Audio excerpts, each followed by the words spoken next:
Hey everybody, welcome back. We are on day 7, I believe. And yeah, we are live. Oh, we've got people jumping in left, right, and center already. Hello everyone. Drop a comment, let us know where you're from, what you're up to today. Now I'm doing things a little bit different. We were working on the gnome. We're still working on the gnome, just a different part of the gnome. So I'll drop it over to the overhead cameras. So yesterday we what did we do? We did the eyes and we did more of the beard and basically just sort of bringing up the whites in the beard and making sure we've still got our contrast for shadow and bits and pieces. I posted a photo of the sub assembled all back um, on the Instagram so you can see how that shading on this side, see there, it's a bit darker than the other side. Um, why I've done that and sort of why it looks that way. It looks a lot more cohesive with the mushroom.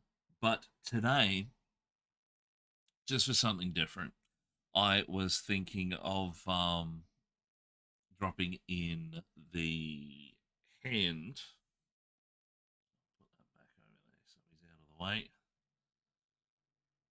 But, see, we've got the pipe doing something small. See if we can completely finish that off and finish up some sections on the fingers here that we missed the other day when it was all together. But that's what the plan is anyway. So I'm just going to quickly check and make sure sound is working. So just bear with me. Dum-dum-dum.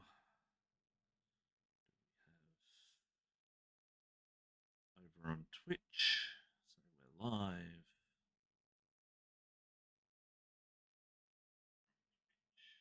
Yep, we have my voice on Twitch. And let's check YouTube while we're here. Because if it's working on these two, that means it's definitely working on Beam. So we don't have to check Beam. Because if it's that's working too. That's awesome. Okay. Good, good, good. So, what has everyone been up to? Anything cool since yesterday? Nobody like won an international lotto and wants to donate lots of money to the Kofi link down the corner. I kid. Although, do I? Do I really? Um,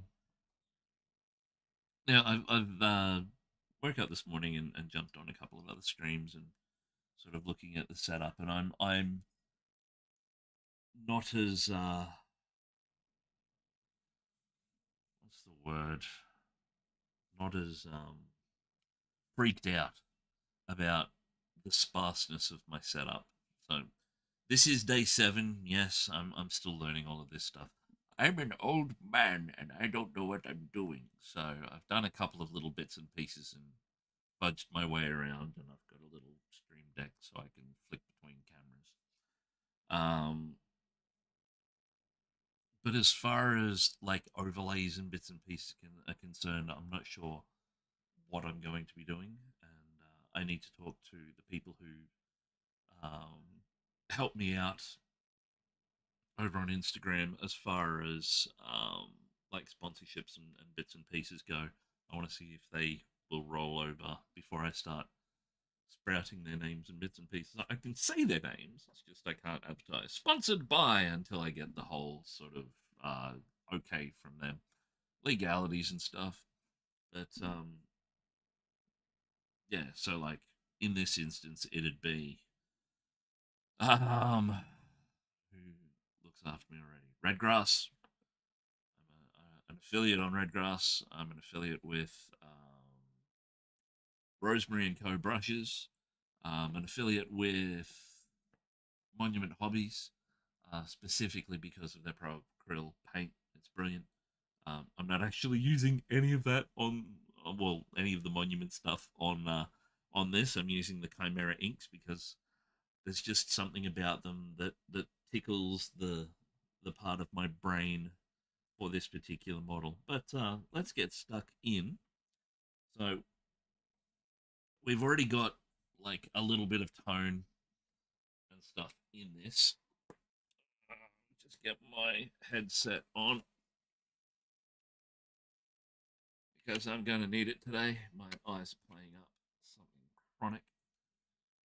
There we are. All right, now into focus. Come on. It's the problem. Having far away vision and close up vision. There we go. Okay, that's in frame. Concentrate on that camera. We've already sort of got our base lighting done, so we don't want to go too heavily over that. Now, I was looking at this before, and I was thinking when I saw it all together on the model and all together and wasn't really paying attention to it, I went, oh yeah, gnarled root wood pipe. But looking at it closer and closer, we've got what appears to be some sort of banding that I'm not sure. Could it be a horn? If anybody out there would like to drop some wisdom in the chat, I'll move it up closer. Do you reckon that's a horn? Oh, hello. Uh, Carlos Danger. I was just asking chat, Carlos. Good to see you. Oh, you were on the other day. Yes, yes, yes, yes. Um, I was just asking chat, does this look like a gnarled root or a horn? This particular pipe. Looking at it over this side now, it is, isn't it? I was all planning to go with gnarled root, but now I'm not so sure. I suppose if we look at it back over here on the model, we would want sort of a contrast between the beard and this. If it was a horn, we'd be going with bones and whites, which would stand out. It would stand out, but I don't think it would stand out enough for the type of focus that we're trying to bring to it. Yeah, that's what I thought when I first saw it as well. So I think we might stick with our root idea. So browns, creams, and whites are the order for the day. Gaston, get me a table. Um, we are going to kick things off on this one with smoke. I believe would be our best starting point. We'll establish shadows.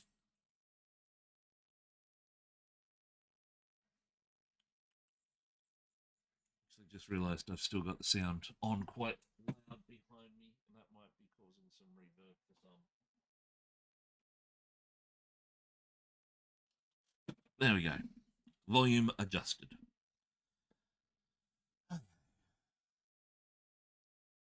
Now, learning from experience, because even though it started to warm up today, it is still very, very humid. We've had some really weird spots of cold weather. Everything was fine, nice shorts weather. Then it got the other day. It got cold, annoyingly so.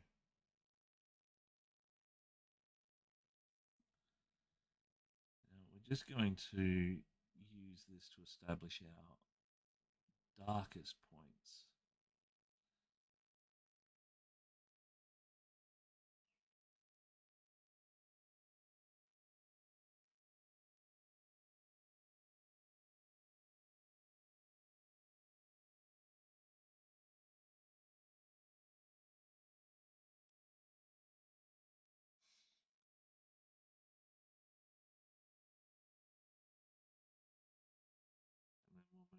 to the lighter tones. We want to make this very rich.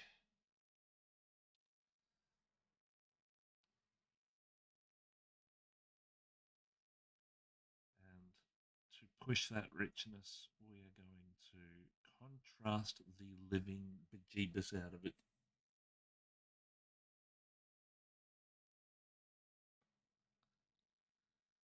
Even around the back here where we aren't too worried if it's going to get seen or not, but just for the sake of not having any weird colours from weird angles, if we do any highlighted photography later on, and it always does, if you leave a spot out on a model and you've got it set up in a very well lit situation for photography, you get it at the wrong angle and bam, there's that undercolor. It's actually also pushing us not to be lazy painters.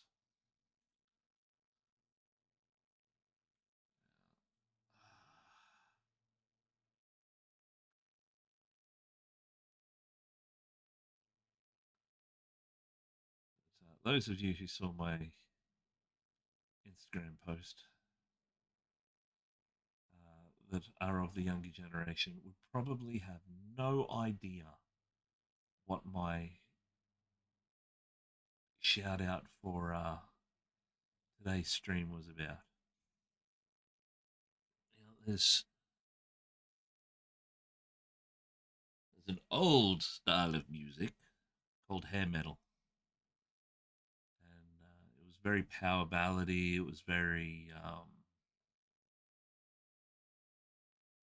emotionally orientated music, and one of was he? I don't know if he was a band or a single person. I think he was both, but he kept the same name, Whitesnake, the whole time. He was famous for a song. It's actually been referenced in another song that I listened to quite heavily. But getting back to Whitesnake himself, the song was "Here I Go Again on My Own." It's very power ballady, big blonde hair and lots of leather and chains and spikes and um,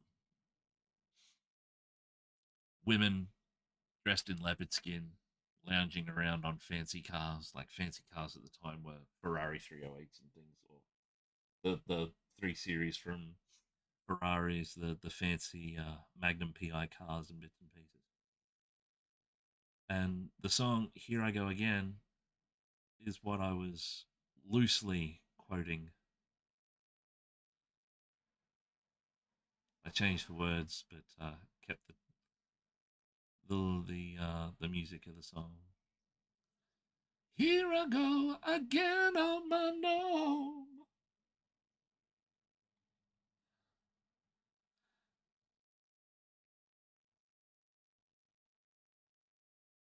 But yes, that's what I meant by that.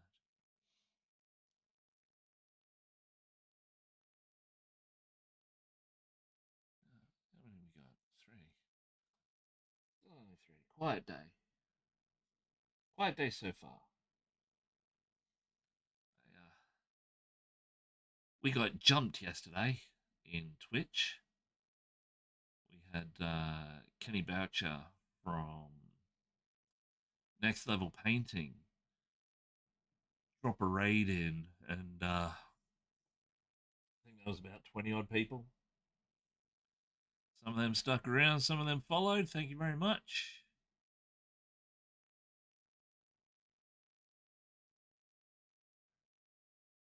We have to go a bit heavier in this spot.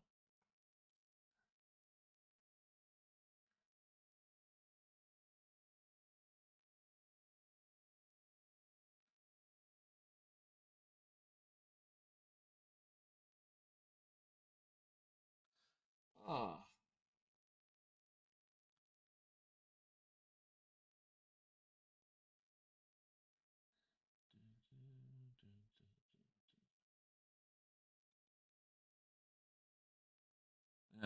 from one of my musings yesterday about what was it? Having music in stream because I run through multiple platforms. Like I run out of OBS, which is sort of the main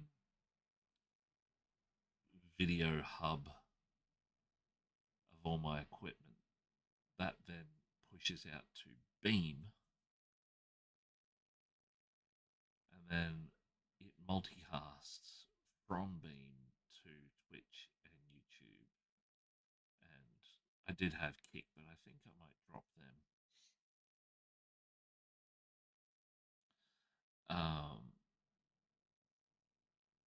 I found the legality of music. A lot of people just play anything on stream if they're live. However, all of my stuff across multiple platforms gets recorded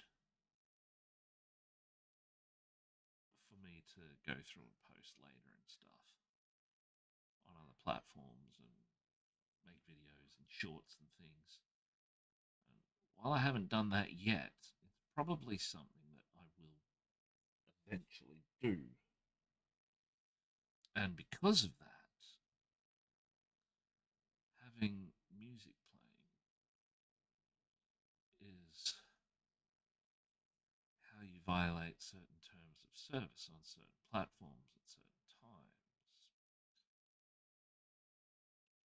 Now,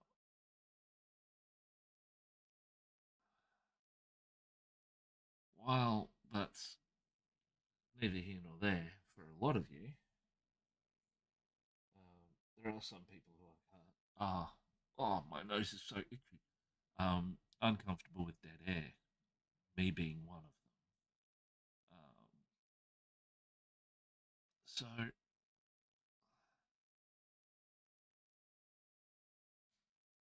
the folks out there listening currently, do you listen to, well, even watching currently, I should say, this isn't old timey radio. Um, do you watch with music in the background, or do you prefer watching streamers who have their own music and are generating their own vibe? Hang on.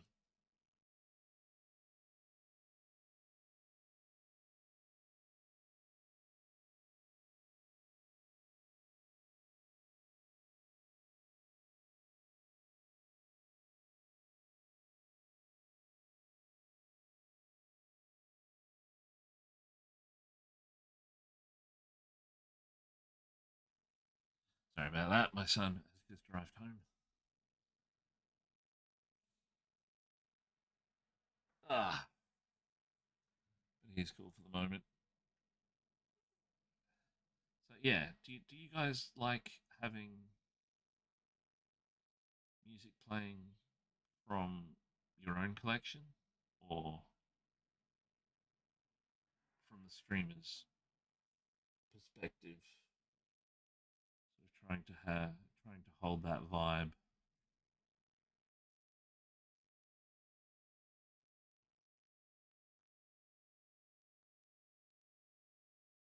Because to license music, even royalty free music, still has to have license recognition and bits and pieces for the artists involved. There's no, from what I found, that's available across all the platforms. There's no like radio, like a pre-built playlist, or like a radio station with no advertising and bits and pieces. He just plays music, just streams music, all different types. Is there something like that that can be used live as well as on video. And I can just say, like, to avoid the copyright thing, music license from X website, licensing information available upon request, or something like that. I'm not sure.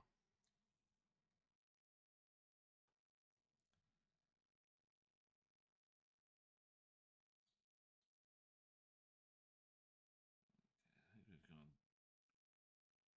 deep enough. We've still got a lot of our undertonal color in there.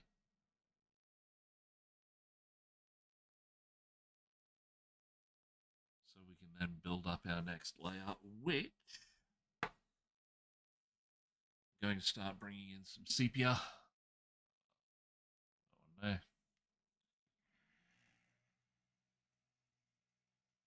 Then just softening down the higher reaching areas.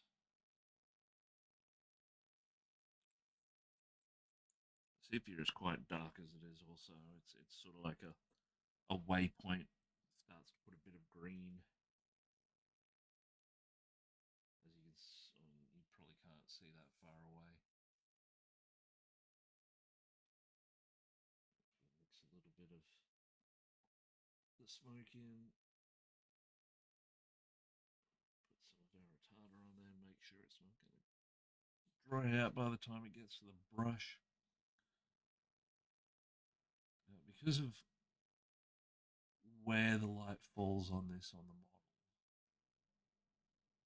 is a little bit trickier. We are going to have to really watch where we start to build these highlights.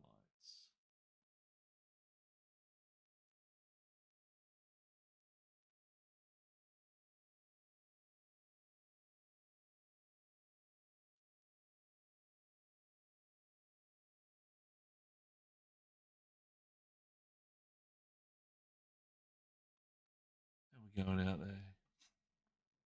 One on Twitch, one on Beam.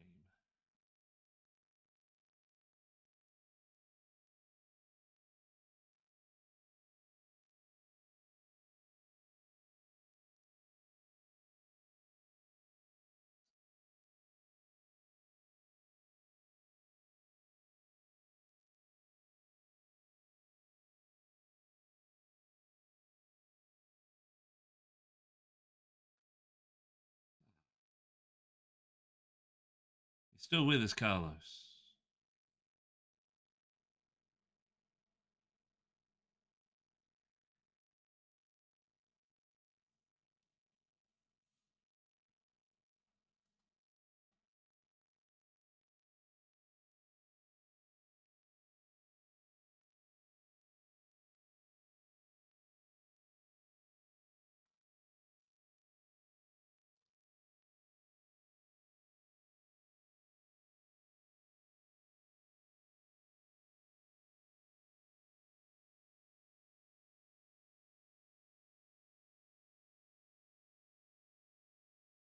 No. Painting as well. I find your streams very relaxing while I paint. Well, that's awesome. Thank you so much. You're the second person in as many days to say that, which is pretty cool.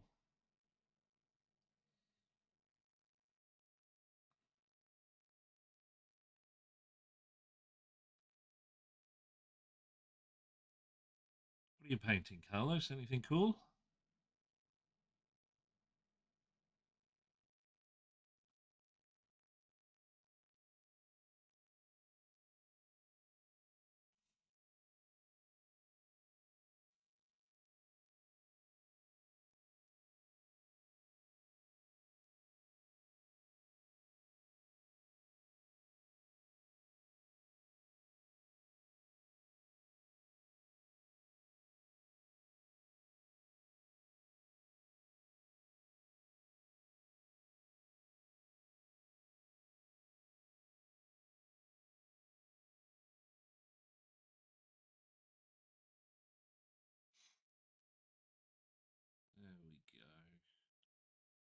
See that?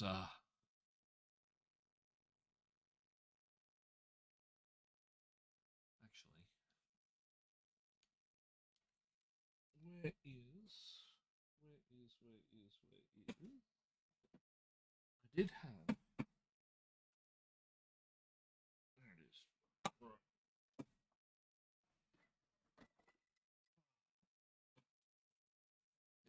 It's not perfect, but hopefully it will.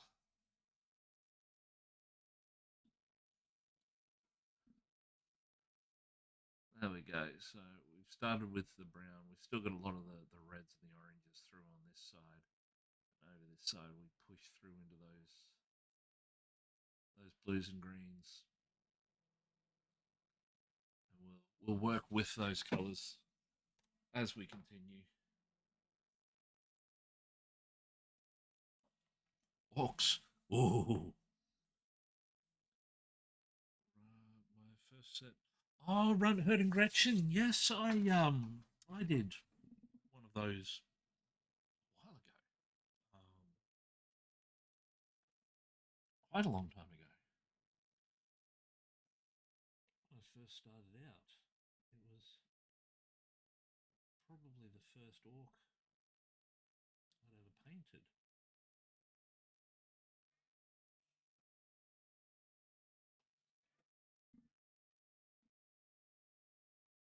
So a bit more sepia into this mix.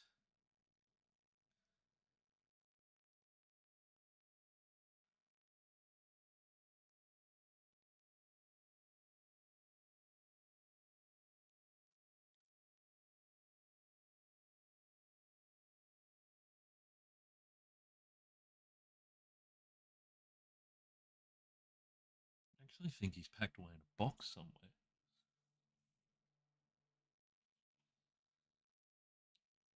Joys of moving to a smaller house. I say smaller. This is still quite a big house, but it's an old house, so it's smaller. Less opulent would probably be the best way to describe it. Less girthy.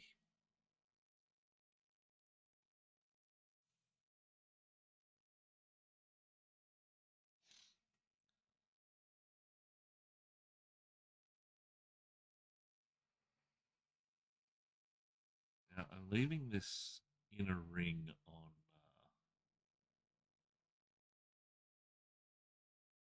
the pipe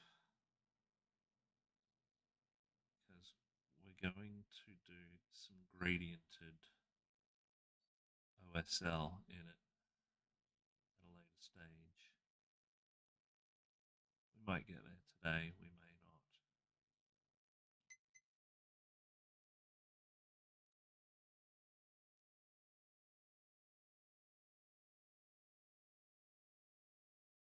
Ah,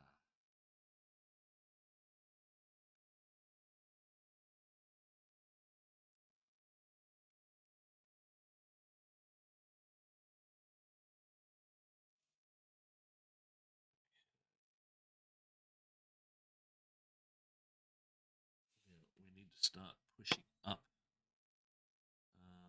Probably. Yeah, we'll go the rust first.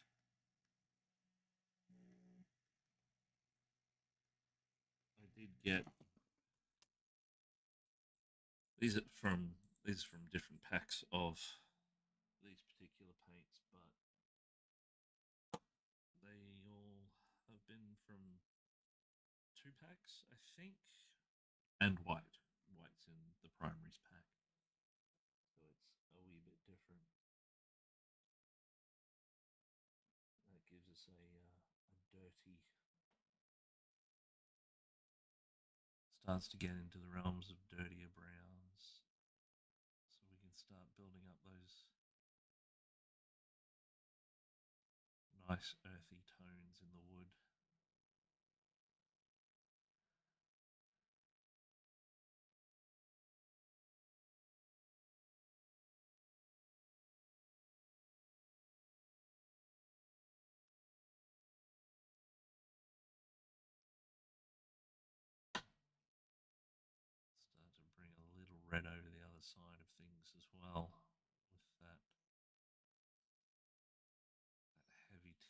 rust.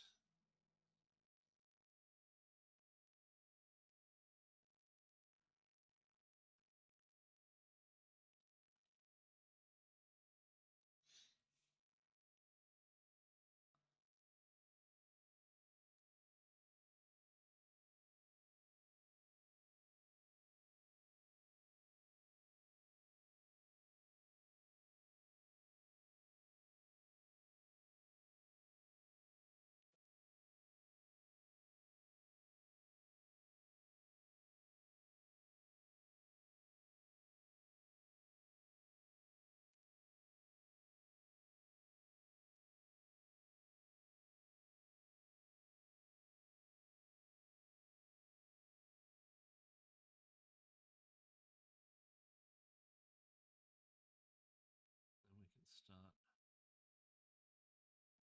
defining where the light hits, how the light hits certain areas by pushing up our contrast through our range of colours. But in some sections, we'll still have a bit of that undercolour underneath.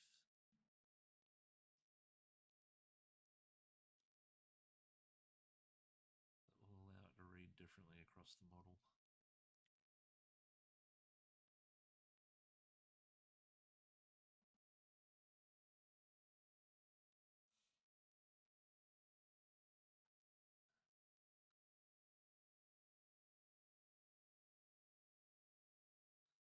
Because of the way it is, we'll have some really interesting high points blended in as well.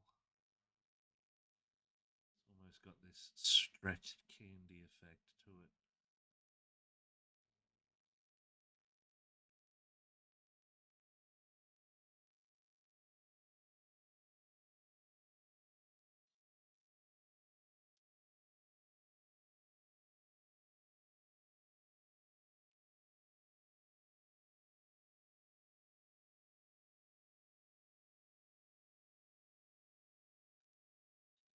Slowly building up these layers, using our retarder as a not only to keep the paint wet, but also as a bit of a glaze medium, which doesn't hurt at all.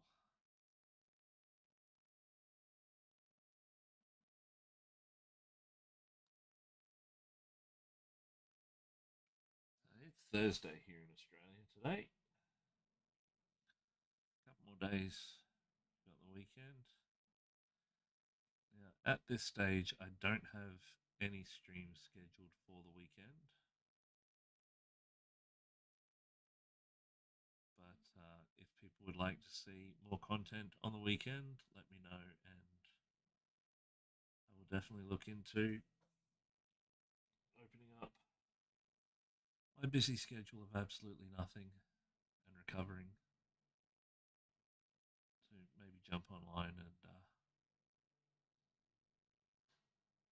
paint some more.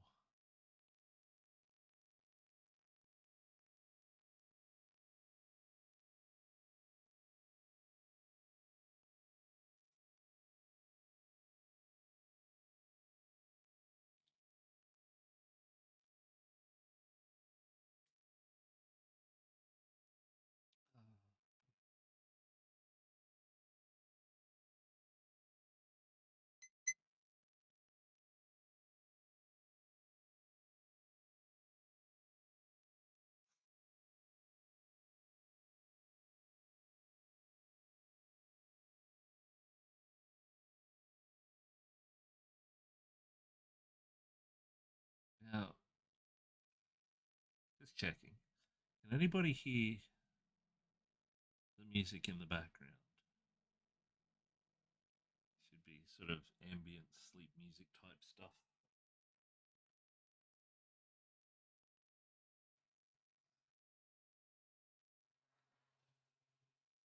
Sort of very oh.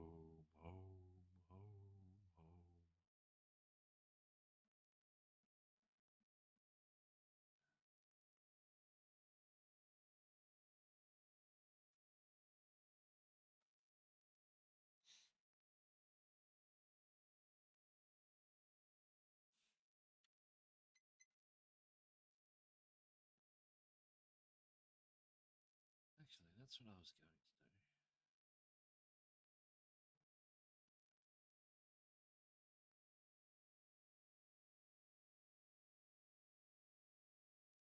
Speaking with someone yesterday, and they asked how long I've been painting for, and I said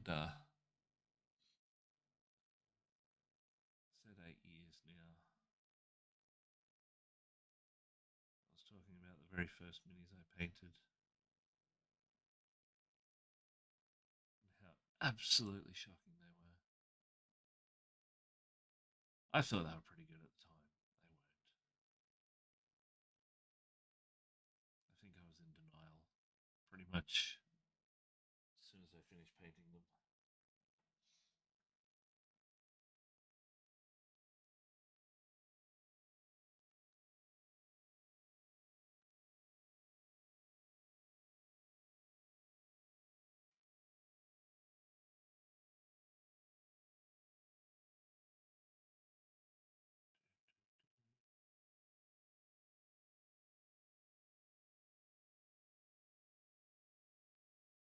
You still with me, Carlos? What's your what kind of music do you listen to, mate?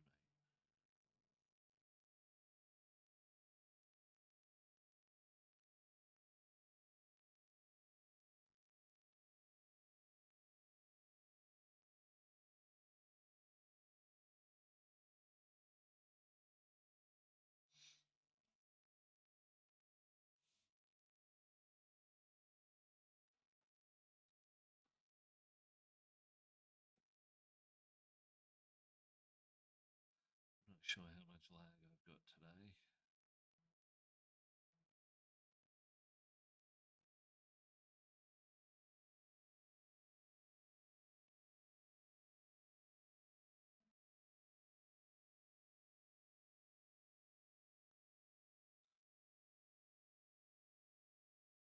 Oh, next layer, we'll go up to Papyrus now, so we can get some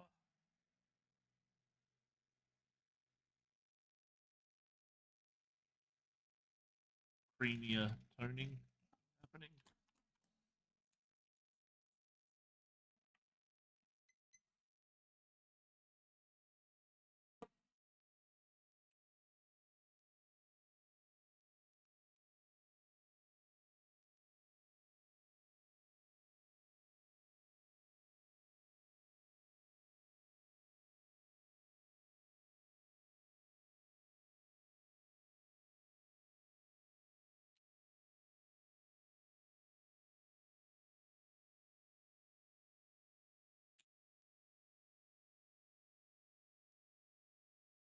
Start just by pulling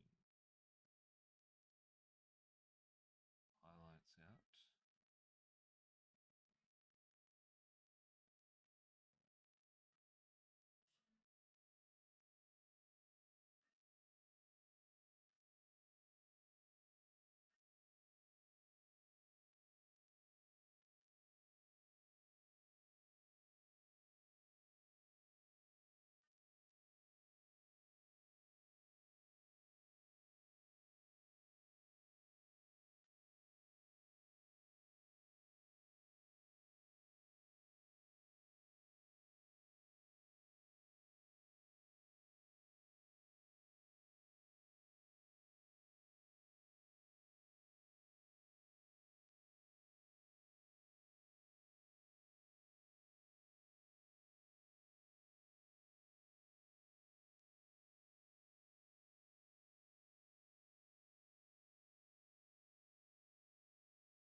Wednesday generally a quiet day, or is like the rapture didn't happen, did it?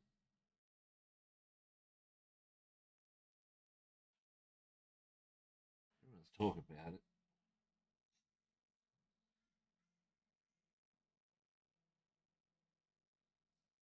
Oh well, another event that I missed out on. No biggie.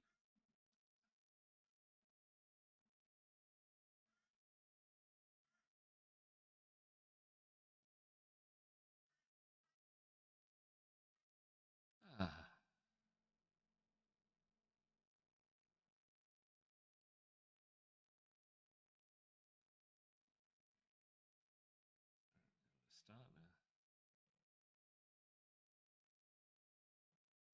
see some colour and depth happening now that we've built up. Probably say our mid-tones. Looking very gnarly and rooty. Still very dark, but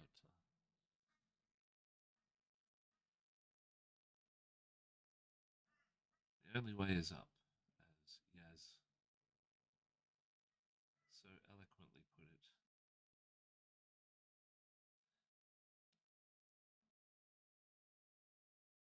If you know who I'm talking about, have a stretch, get up, walk around for a little bit, maybe have some ibuprofen. Don't want that back to seize up.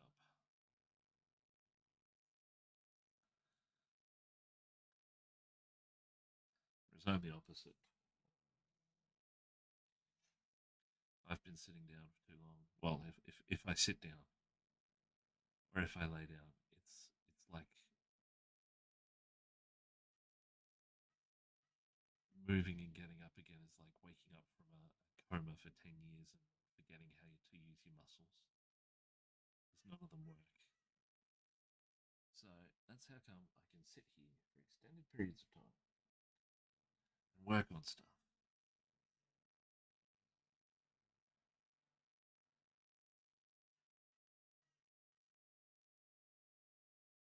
Yeah, I've limited these sessions so far to 2 hours. I did go a bit longer yesterday. Extenuating circumstances plied. But yeah, I'm still feeling things out. This is technically my first week, so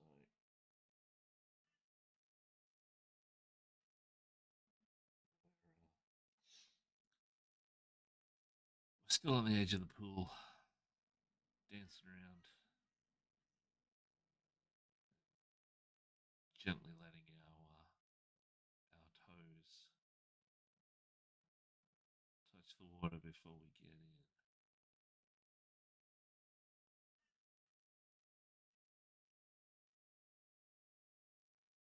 But if you want to see more of me, or more of this model, I'm not biased either one. Um, Let me know either here or message me on Instagram or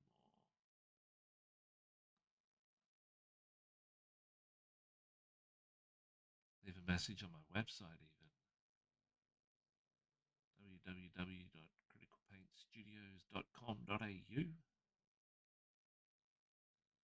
Because if you haven't been able to guess, I'm an Australian.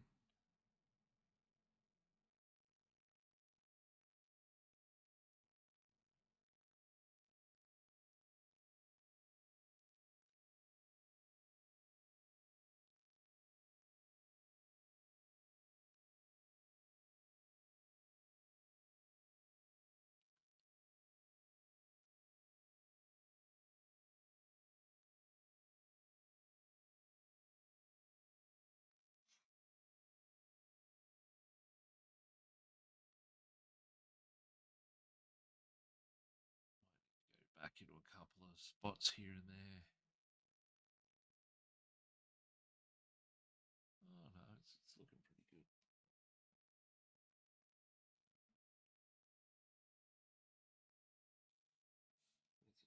There's a touch more of that rust in a few little areas here and there.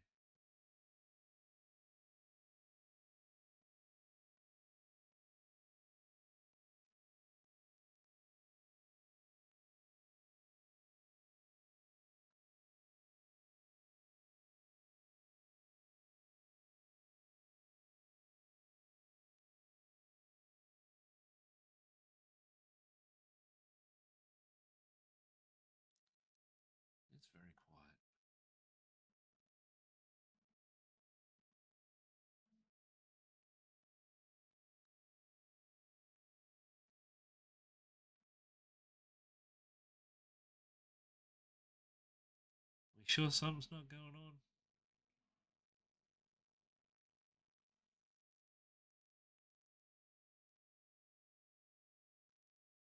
Maybe the predictions were late or something. I'm not sure.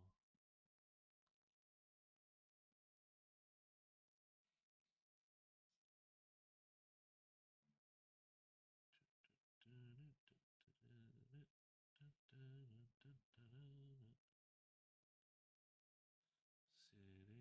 at my desk, painting little thingies.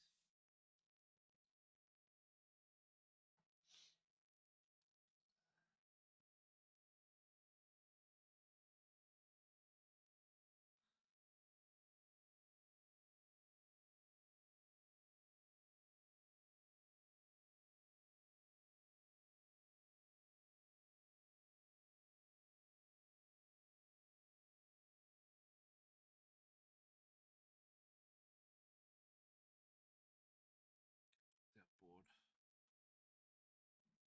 Bored. Huh. Good God, Joe. What is it good for? Showing off some contrast.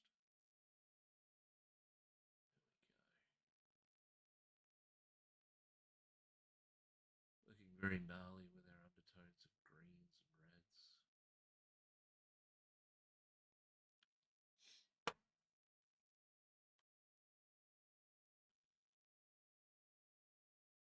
I need to make that into a soundbite, don't I?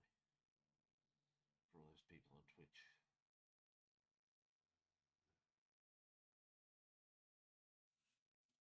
Anyone? No one?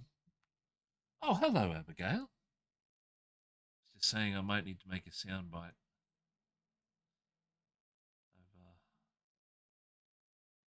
I've just done a thing.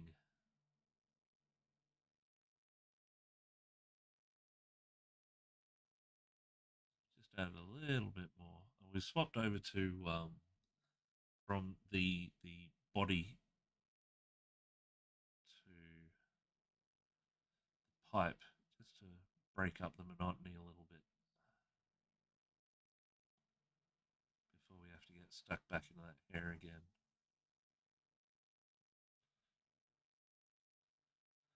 I might actually go through next stream tomorrow and do the other hand so we can get started on that mushroom. And I can take everyone through that may not have seen it, uh, what I did with the face and how I built up that realistic skin look, because mushrooms share much of the same DNA as humans. How much of that you believe or not. I'm going to do the skin and the meat and the cover on the mushroom the same as I did the face. That's my reasoning, and I'm sticking to it.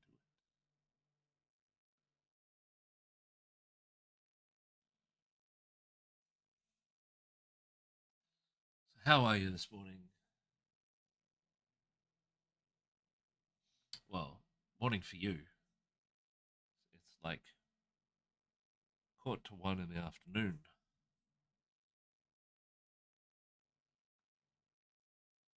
Why don't we say that? Why don't we say, how are you this lunchtime? I suppose because everybody's lunchtimes are different. Just answered my own hypothetical.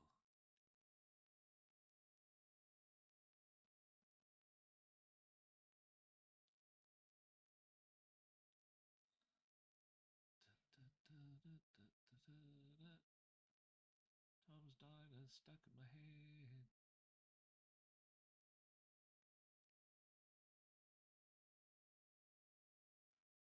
Not the original Tom's Diner by Susan Vega. I think they're called nicotine and cigarettes or something. A bunch of guys. Sounds like his voice has been dragged out along the back, or out the back of a taxi for 150 kilometers.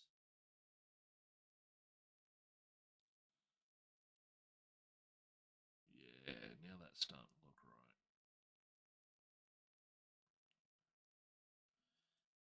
thinking we may need a bit of. Oh, no, not yet. We'll need a bit more red. So we'll go for the leather. A bit more of an orange. Start working in some areas. So we've got a little bit of tonal difference. As well, we don't want the eye to be drawn to it immediately. We still want the eye to be drawn to it. To do that, we need to make it interesting in its own right. To do that, we need variance.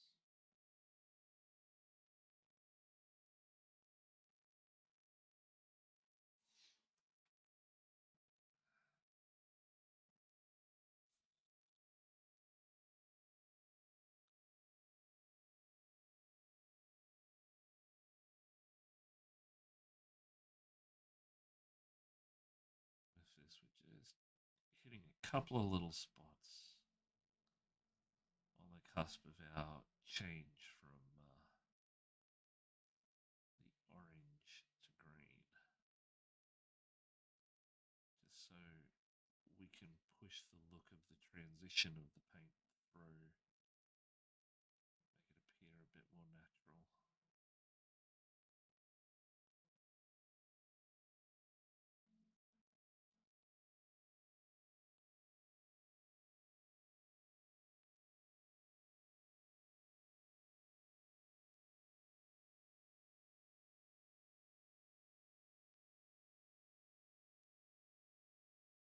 Combination of strokes and stipples.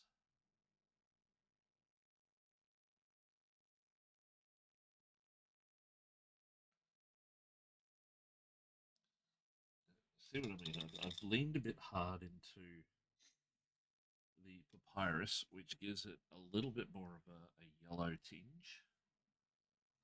But as you can see,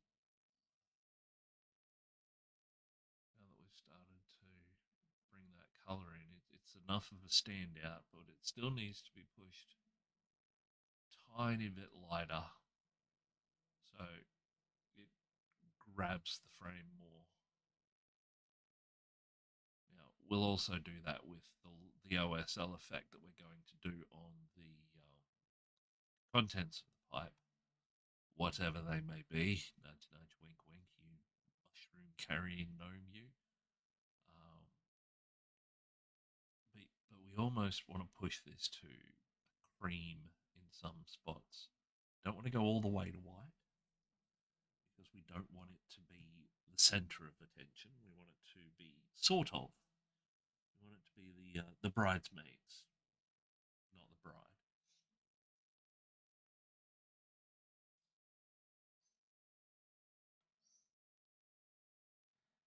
And we would accomplish this. Oof, I've just put way too much magenta into that mix. By making it a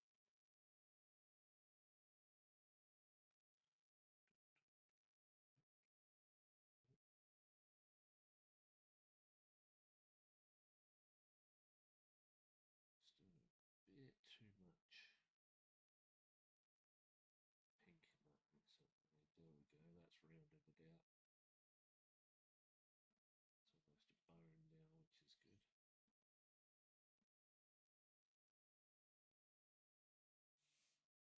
And that's where we're going to just have a look at our highest points in spots. We'll start working those in.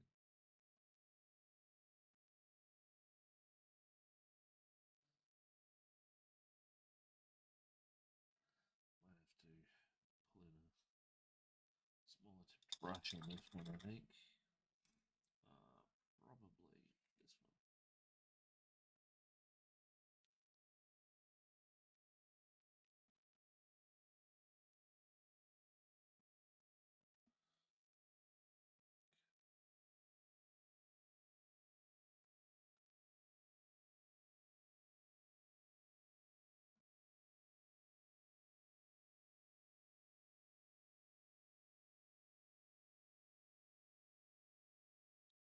well, 3 on Beam, 1 on Twitch.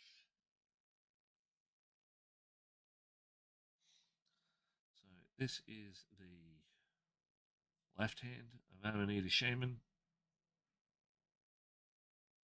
from Creepy Tables,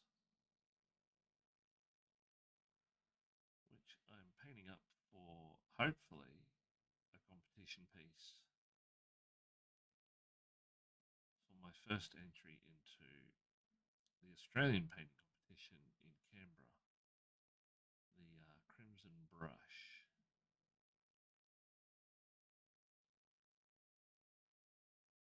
That's the plan anyway.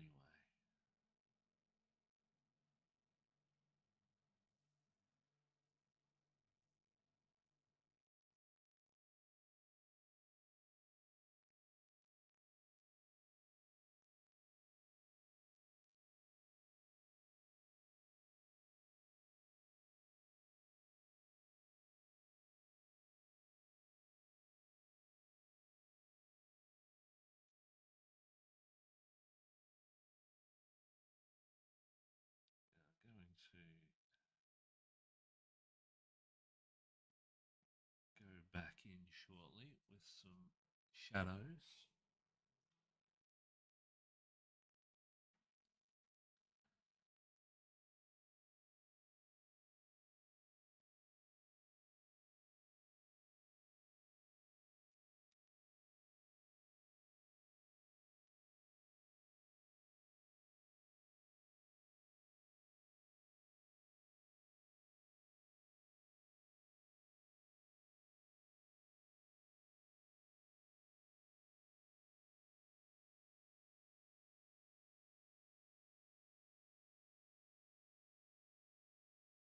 Glad that I have people coming back to say hello and keep updated on the progress with me.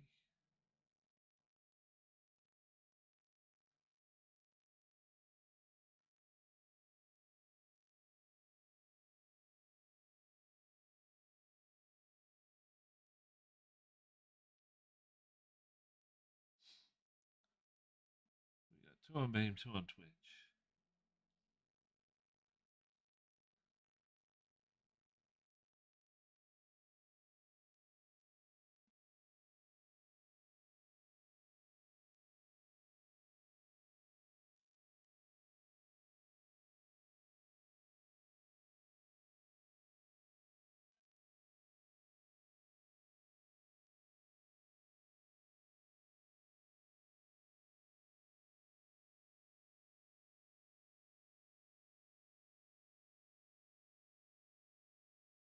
There we go. That's starting to look a bit gnarly.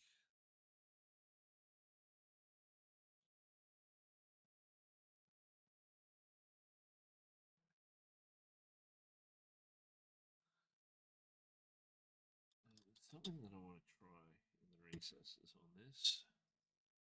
See if it's going to work now.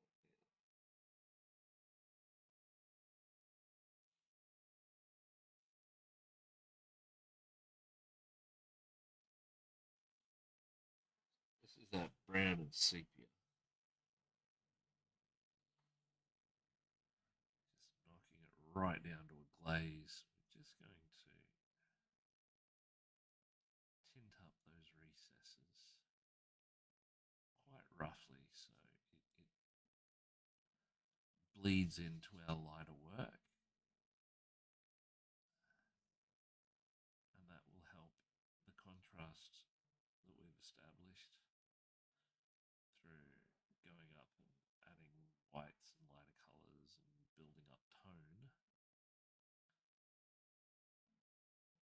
And it's acts sort of more like a transparent ink at this stage.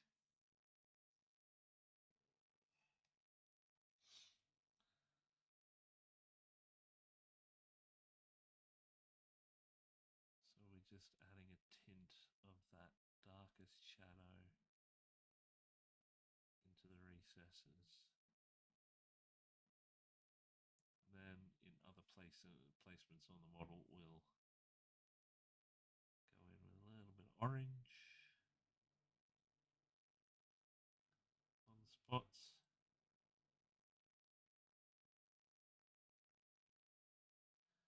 And it will start to give us sort of a chestnut look. We'll do that with our rust. It's quite a chestnutty colour as it is. TikTok.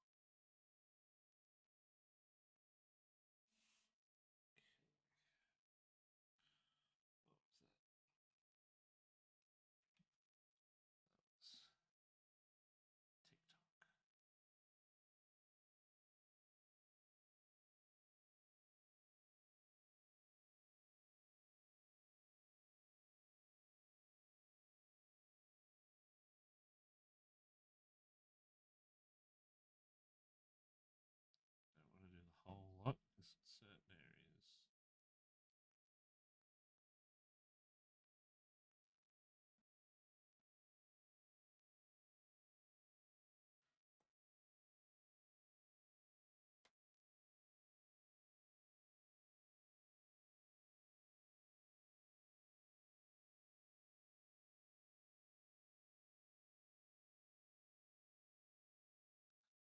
We're going 1 o'clock already. Halfway.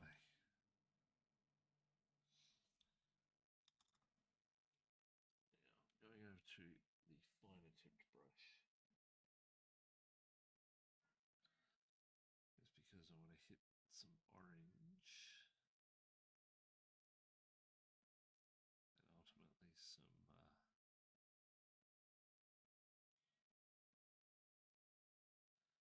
darker brown.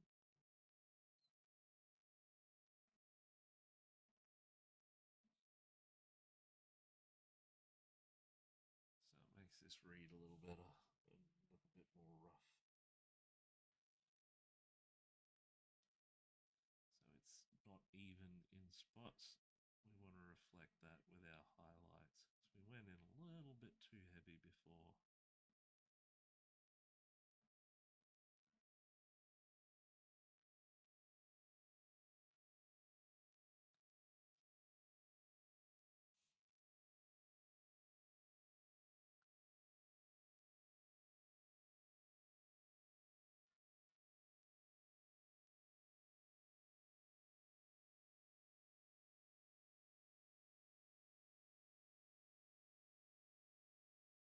And to go that even further, go into some of the areas with brown. Just be watered down quite a bit.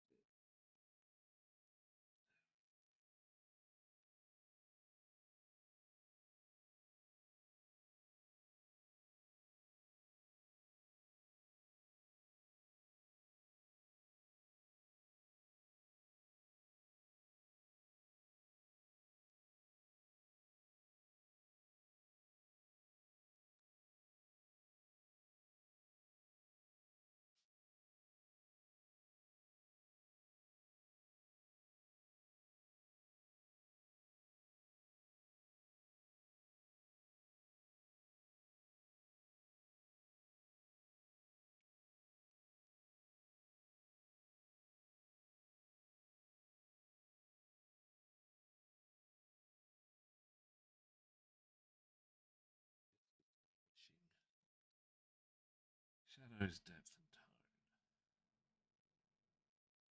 Nothing major.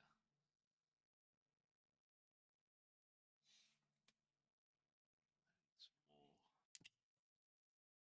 more harder, I do believe.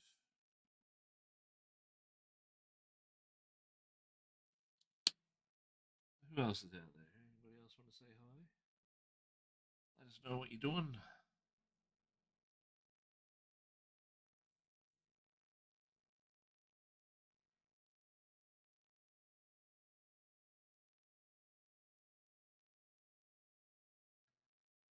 Working on anything cool?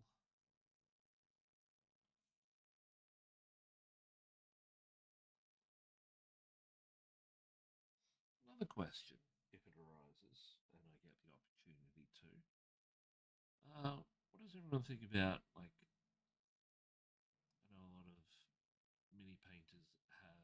Discord where they can hang out, share stuff, and have like content and bits and pieces.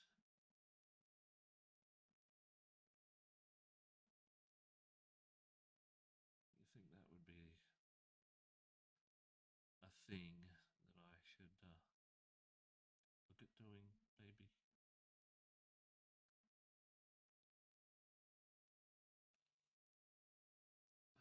What do I do?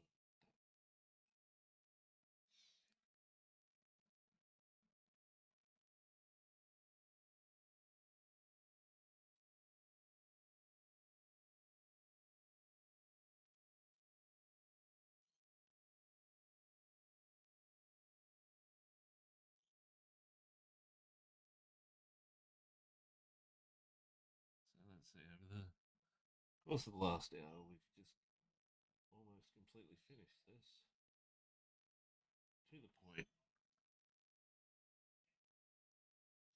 where where we can start looking at the OSL on the internal structure of the um, pipe.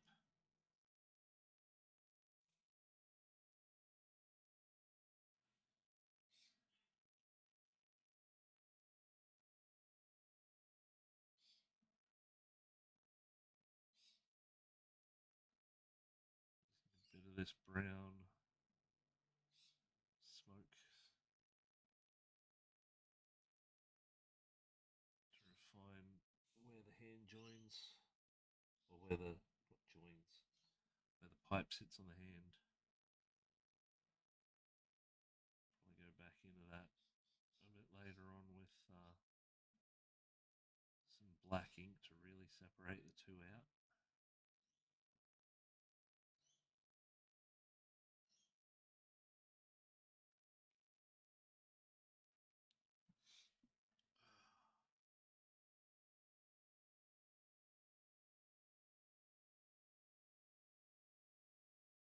Orange is sticking out a bit much.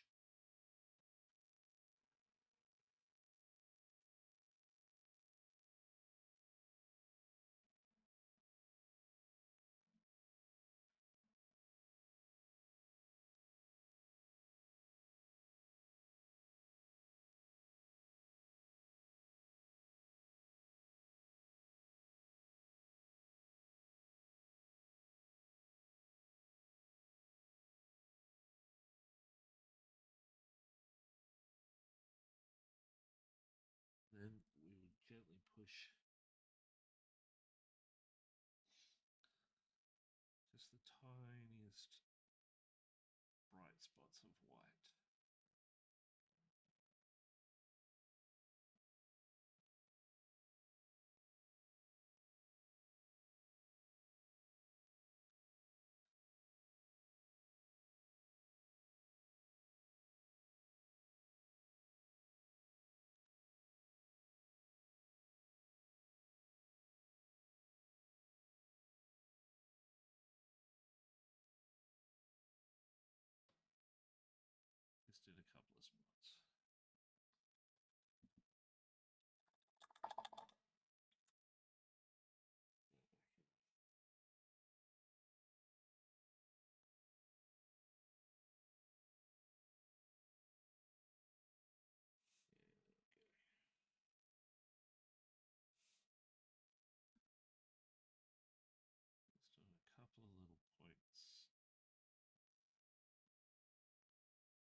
some highlights.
Spots down the side here.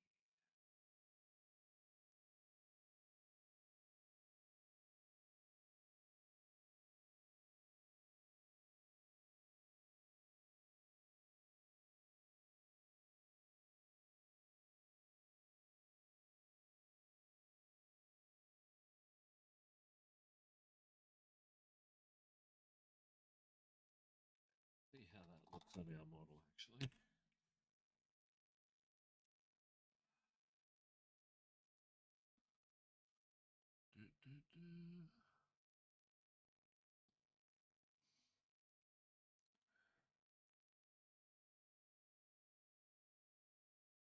See how we. I think we may need to push those midtones a bit more, make them a bit heavier in spots. Looks a bit too crashed out.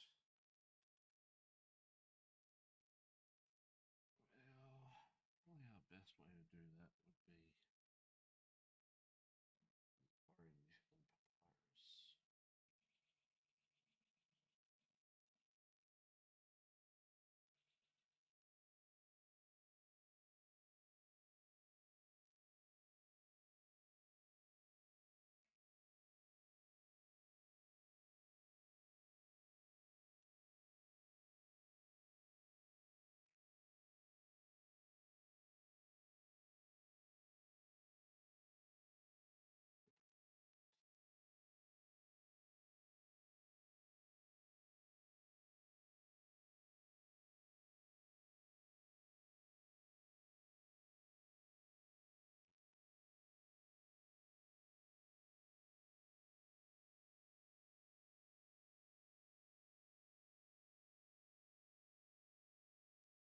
Gives us sort of a wilted orange. It's going to lightly bring in our mid-tone a bit more.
feels like I'm sounding like the bear from Ted 2. When he talked about his tapping being a little bit fucked up.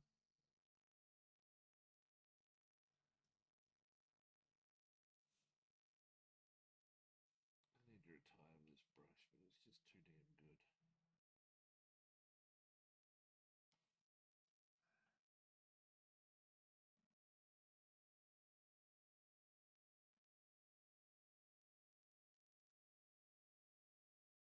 Brushes I use, the main ones I've been using on this one are the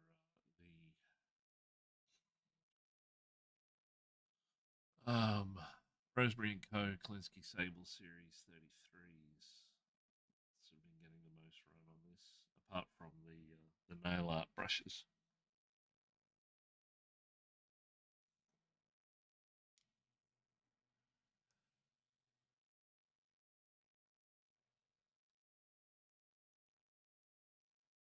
Due to get some more fairly soon.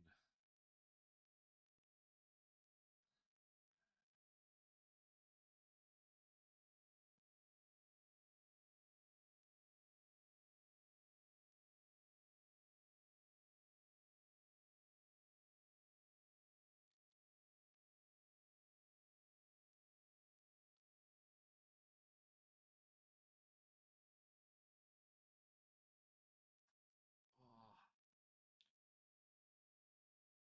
getting over this a bit harder with a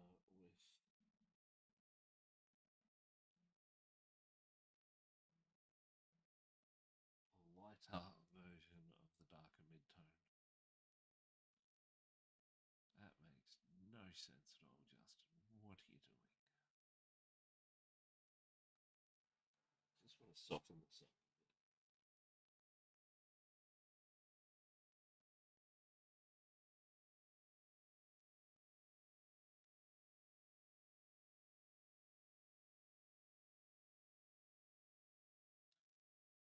That's given us almost a light khaki.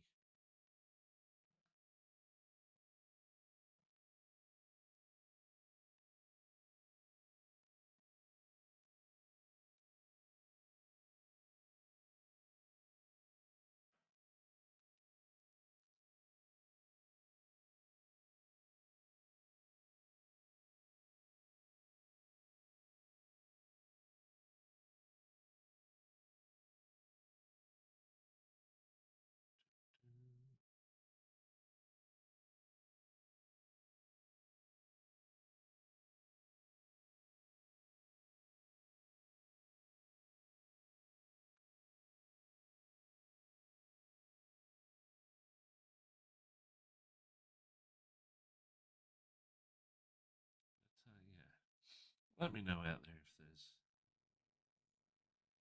anything in particular you want to see or anything you want to know. You got any questions?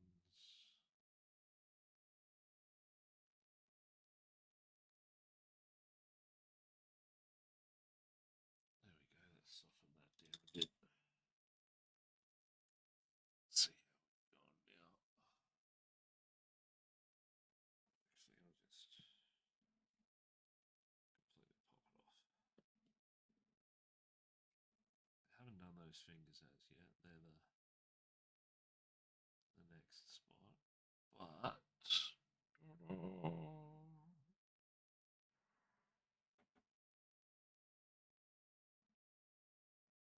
what are we thinking?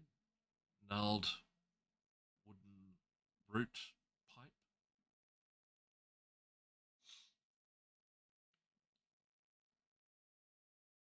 We're looking pretty good. I'll take a photo.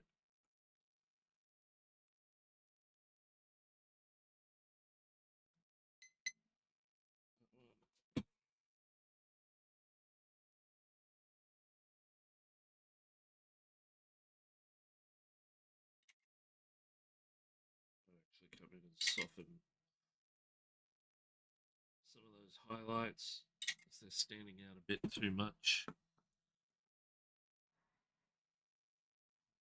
Now, we're going to do that by glazing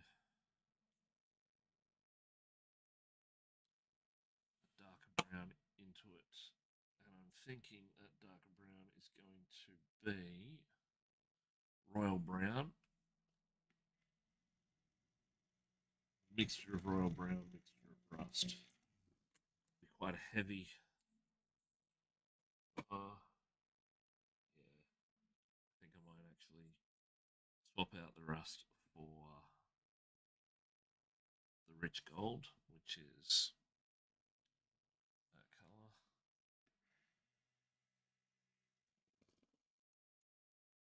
Because of what this is, we only want a little bit. For the most part, it's going to be a wash.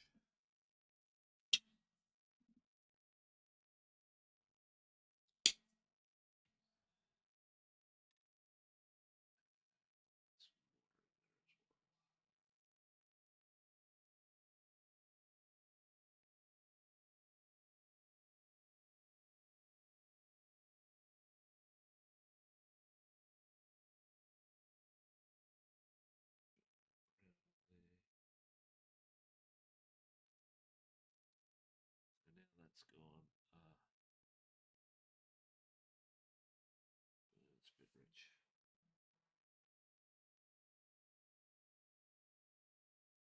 There we go. It's got a bit of a blood orange colour, which is good. Now we want to water that down even more. So it's a lighter consistency again. Because this section we're just going to go over all of it, sort of nullify some of those really bright spots.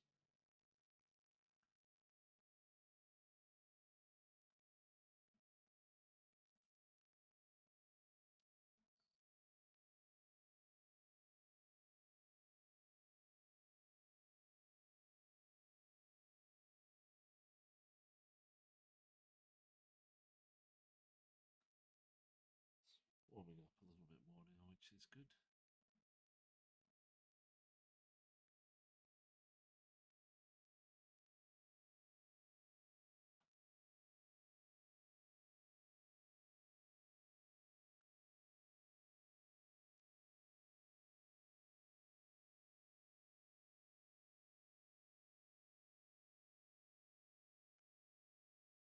I just haven't done the back of this so much at this stage because a lot of this isn't seen properly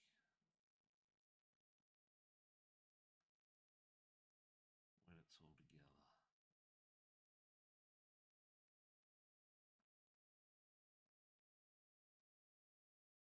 Giving that more of a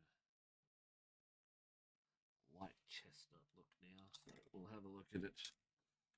Actually, going to pop the mic.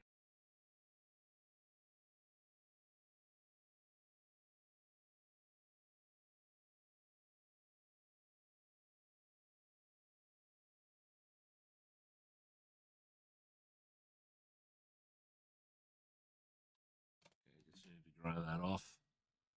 As you can see, that's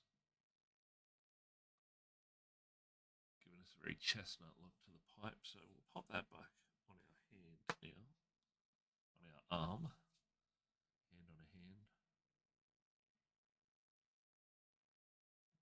Pop it back into place. This little spot. I think that's matching it a lot better now.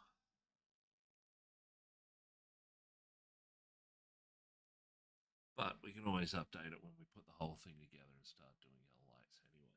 So our next step, we've got the outer section done, is to work on that inner.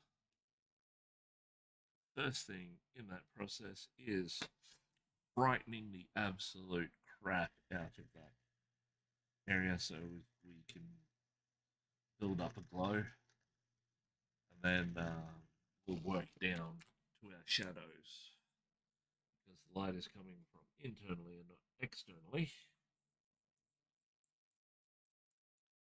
main portion of the light, I should say, is coming from the internal side of things as opposed to the external. So with our straight undiluted white,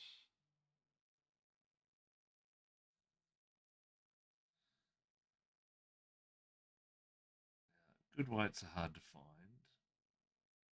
especially thin whites. This is the Chimera Velvet Inks range. And I must say, for an ink, they don't act like inks. They also don't act like paints. Kind of this magical place in between.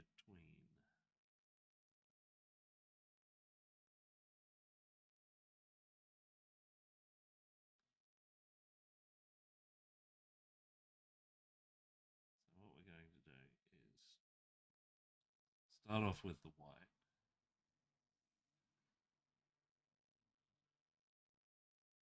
Then I'm going to actually get some masking putty, if I can find where I put it. Mask off that outside edge. I need use some tape for that, actually. It's probably not a tape that's going to sit properly. Just going to pause the mute the mic so I can dry this out.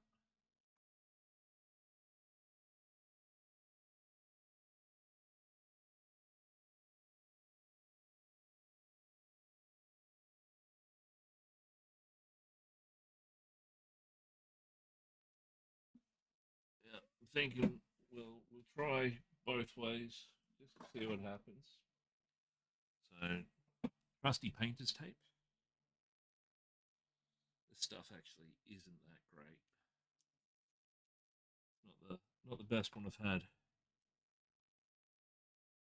But we'll just cover.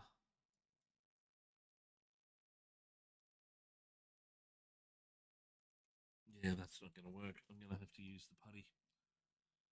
Okay, where did I put the putty? Putty, putty, putty. Putty!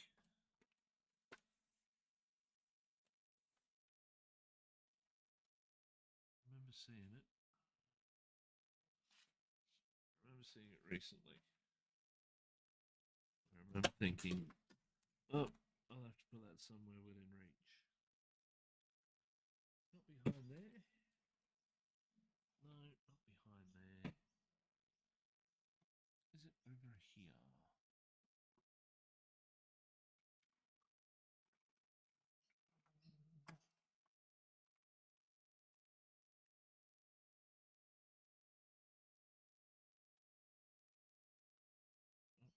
There it is over there. Hiding in the back.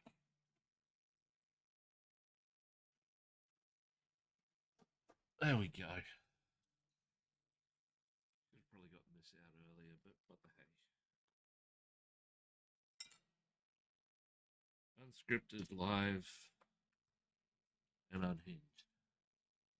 What you see is what you get, folks. Oh, okay. Messages aren't coming through loudly. Give me some volume there. There we go, that's better. Okay. Thank you, Abigail.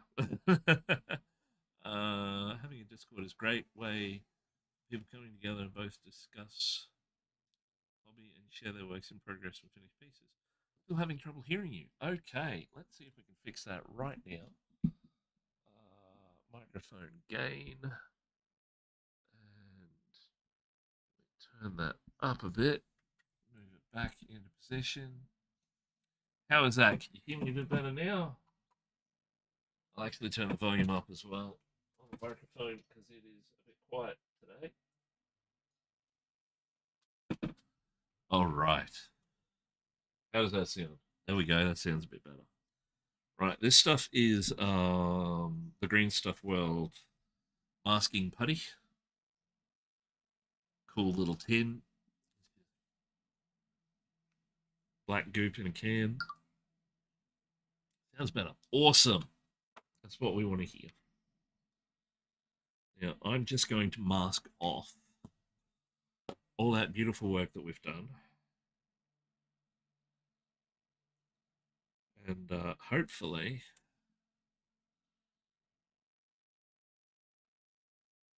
for the most part, we can work on this lighting, this OSL bit. I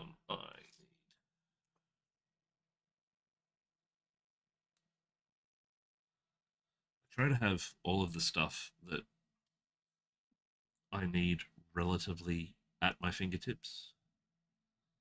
Um, because it's quite painful for me to move around.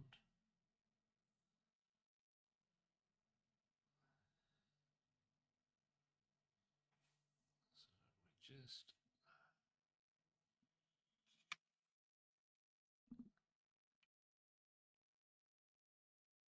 I didn't wet my finger or my thing. Always important when you're using this stuff if you want to mold it into spots. Wetting it will make your silicone tools not stick to it.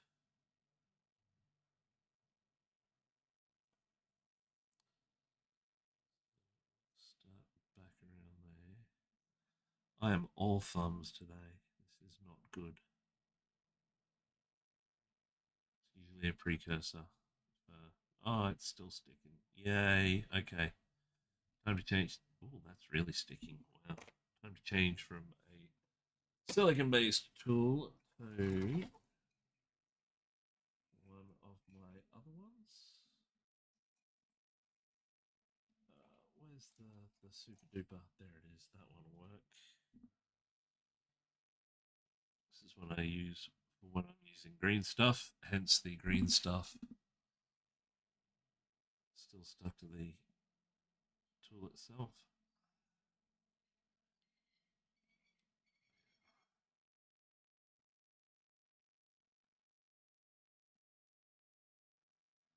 It's not going to stick. It's just going to be a butt.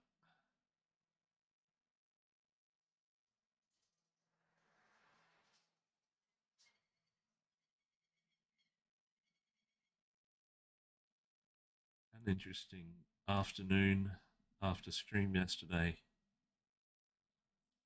My wife texted me or messaged me a photo of her holding a little baby bird in her hand.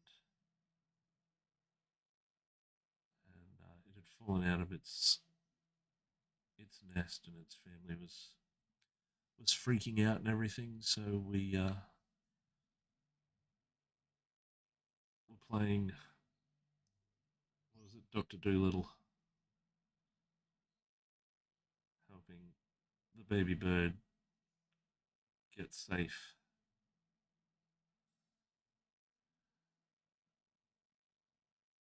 in our neighborhood that's infested with nightly cat runs.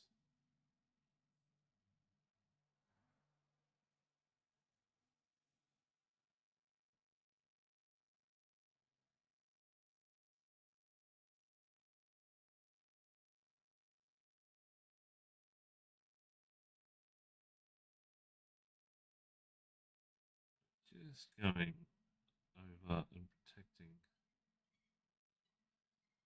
the lip that we were working on. Then I'll get a bit more and cover it out. Yeah, we it was. I think it's that time of the season here where um sort of every bird's had their babies. Their babies have grown enough to learn to or get to the point where they're learning how to fly. But I think this guy may have been the runt of the litter, natural selection and all. But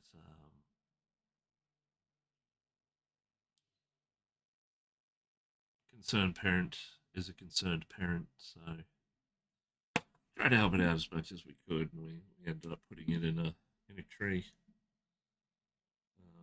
close to the tree where it was from, because the nest was way out of reach of anything that we could have or do with it.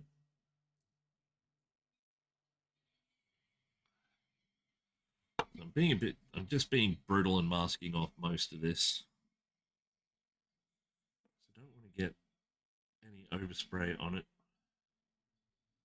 I thought about dry brushing, but for the establishing bit, I think I'm just going to spray just a touch of yellow in via the airbrush. Where is it? There it is. Now, this is cold yellow. As you can see, it is just, it's almost a straight lemon yellow.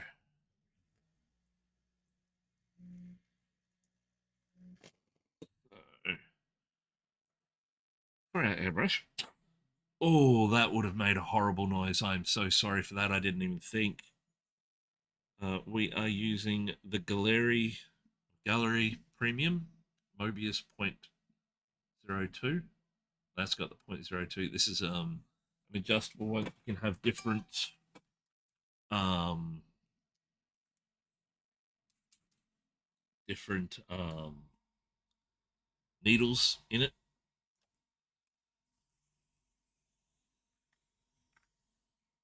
I need a new hose. Hose was cut out, saved by software. Oh, thank God. I blew into it and it hurt my own ears, and I'm like, oh crap. I've just put just a couple of tiny drops of acrylic thinner in there. You don't need a whole lot. Yeah, I bought this airbrush to replace my Harder and Steenbeck um, Squidmar Infinity brush, which, while it is an awesome brush, they're damned expensive, and getting parts in Australia is an absolute nightmare. So it's currently in a box thinking about what it's done until I get some money together. It's got the adjustable port down here, which locks off. Oh, there we go. Locks off our air outflow. So what we're just going to do is lightly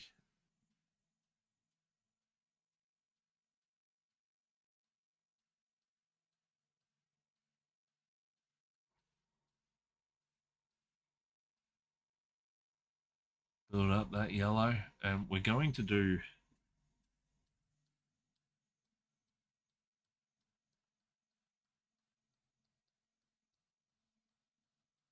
a bit heavier in the middle, just very lightly on the outsides, so we start to build up that glow.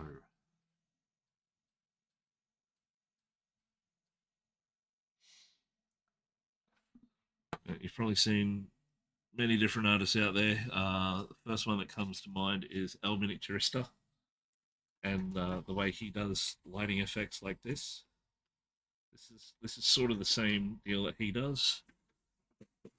Um, he's a lot more refined at it than I am. I'm not going to lie. Clean out this brush.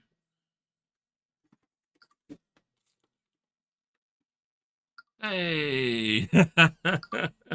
Better late than never, Smashy. Unless it's a funeral, because that'd freak people out.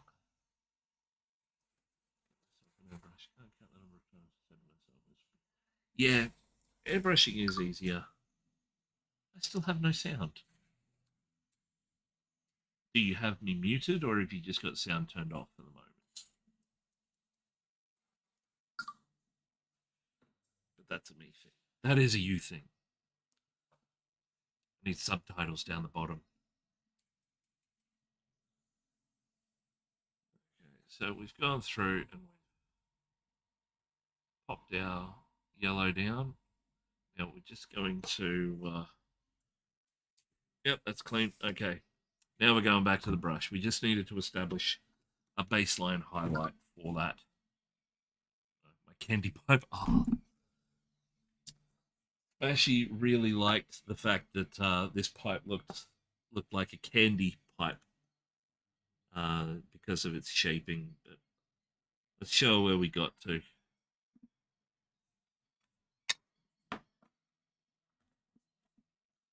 So it's not a candy pipe anymore. Oh, hang on.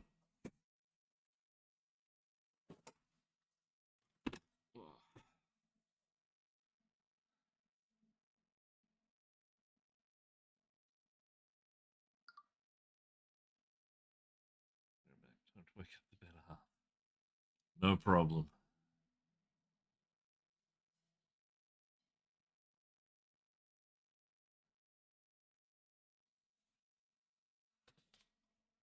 Okay. Thank you. I like the candy stripes. Yeah, yeah. The candy stripes were cool, but not the look we were going for, unfortunately. Now we've got flame orange and egg yolk are the next colors. We'll start off with the egg yolk just to establish a little bit more of a glow. Now, one of the things I was reading recently, which or not reading, I found out recently, Ninjon was talking about some of the paints and some of the materials and stuff that he uses. And one of the things that came out of that um, was using neons to like fluoro paints to highlight highlights. And while I thought, hey, that's a really cool idea, um, and I would love to put that into practice, I then thought I wouldn't be able to do it on this model because there's, well, I don't know yet. I might.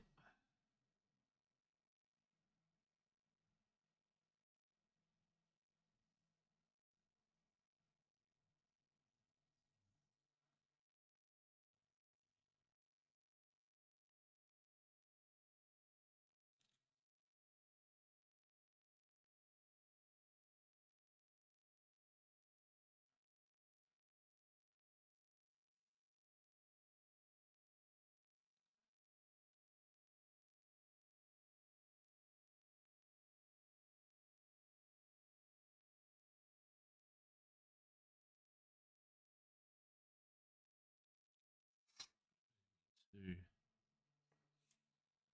seriously go back looking. So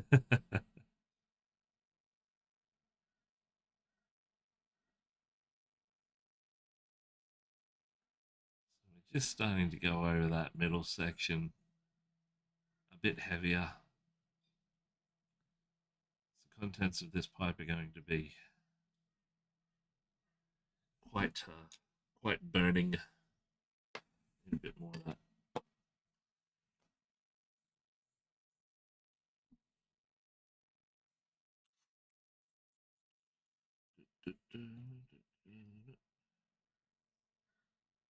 We'll go to the smaller tip.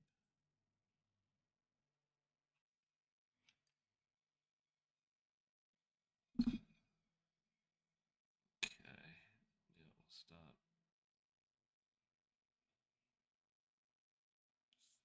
lining the outside rim, not all the way down to the bottom. We're going to be building a rough but subtle gradient.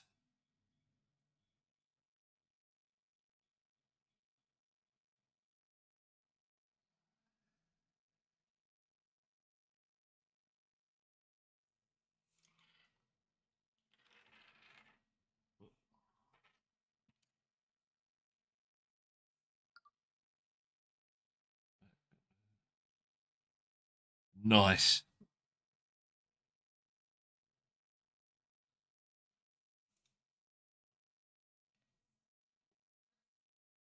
I might even go a touch over today again, just because I'm on a bit of a roll with this. So that's our egg yolk down. Then we're going to go in with our flame orange, followed by probably a tomato red because it's got an element of orange to it as well. Now, this flame orange is an interesting color. Um, it has sort of a lighter element of orange to it.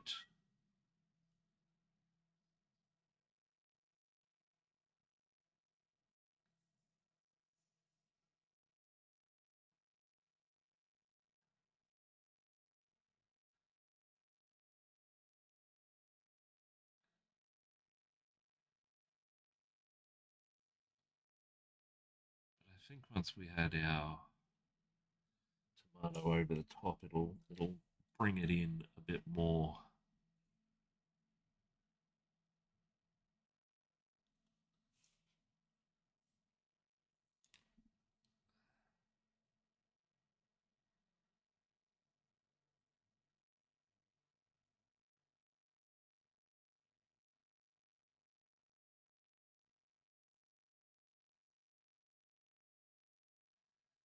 Starting to go in a bit heavier on those raised sections with it.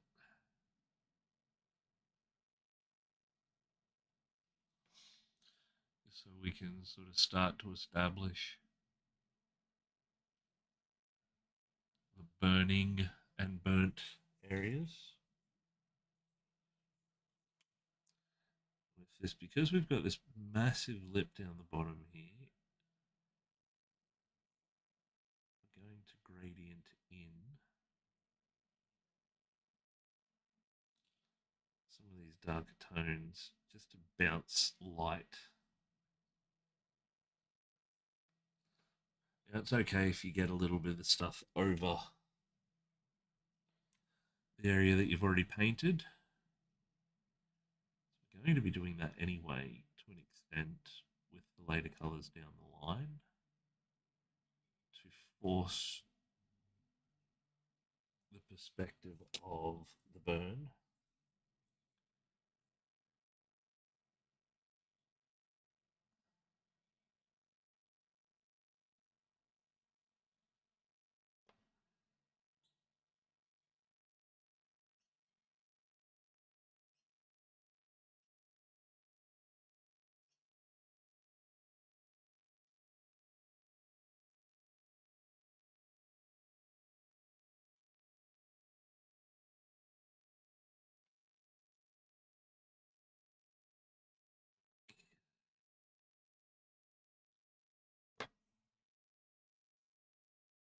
Humidity's going to be the death of me, I think.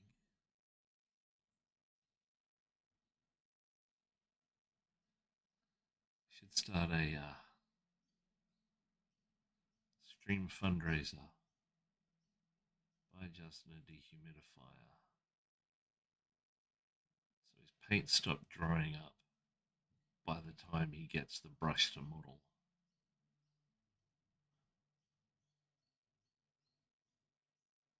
Studio goals, hey?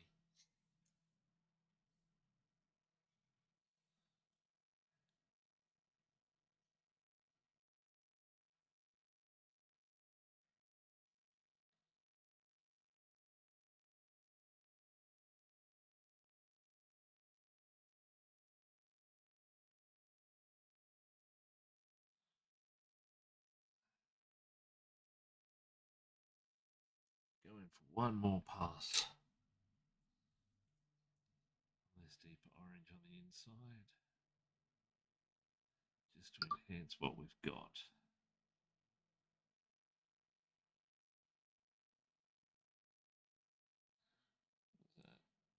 Studio goals indeed. Exactly. We're not there yet. We're still growing. See where we are in a couple of weeks. The way things are going, I will probably be applicable, qualified for affiliate status by next week, which is thanks to all of you. I should mention, because without you following and without you talking and engaging and watching me ramble like a lunatic, we would not be here. We would not have this opportunity. So now we have established that yellow, that orange. We go darker again. This time I'm thinking, let's say the tomato. She's full of decorate our future home any way she wants, as long as I get a large corner desk, one side having a massive paint rack, foldable airbrush hood, and several glass cabinets for my models. Let you in on a little secret, Abigail. When we moved into this house, it's not a very big house at all. For 3 people, dog, 2 cats, a snake. Um, this room that I'm in is the master bedroom. Oh, that was way too much. There must have been a blockage in that bottle. See if I can suck some of that back up. Hang on. There we go. That's better. This is the master bedroom of this house, and it's now my studio. I've got a big desk in the middle of the room. I've got my computer desk and a table that goes wall to wall behind me. I've got the range hood, the airbrush hood, my computer, and an FDM printer, a big Trudon 2.0 set there.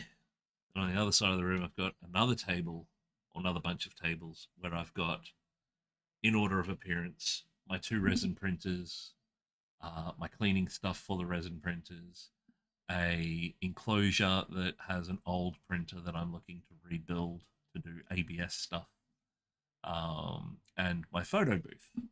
Um, I'm a bit of a hoarder when it comes to this kind of stuff. I've got a lot of bits and pieces. I've got a small hobby-sized CNC machine that I'm building and learning how to use. I've got a laser etcher, which I need to get out, finish putting together, finish programming it all. So I've customized it quite considerably since I purchased it. And I need to do that because this particular model that I'm working on requires it. So, you remember me speaking yesterday about um, laser etching the word forage on the base, like the plinth of the model, and then inlaying that with gold leaf or something to that effect to make it look cool and stand out. Um, One of the people in the Display Painters Guild that I'm with, the Brisbane Display Painters Guild, um, made mention that you don't want to overthrow a base from the piece too much. Like you don't want to have the base draw the attention more. But in this instance, for this particular model right here, I'm going to break that rule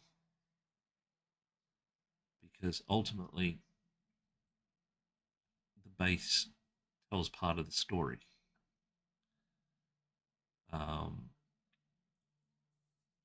a relatively important part of the story as well, I might add. So we're going to go a little bit harder than I normally would on a base. Um, I do like the bases that I do, and I use a combination of, well, whatever tickles me at the time, but it's usually some of the wood that I have purchased from various places. Um,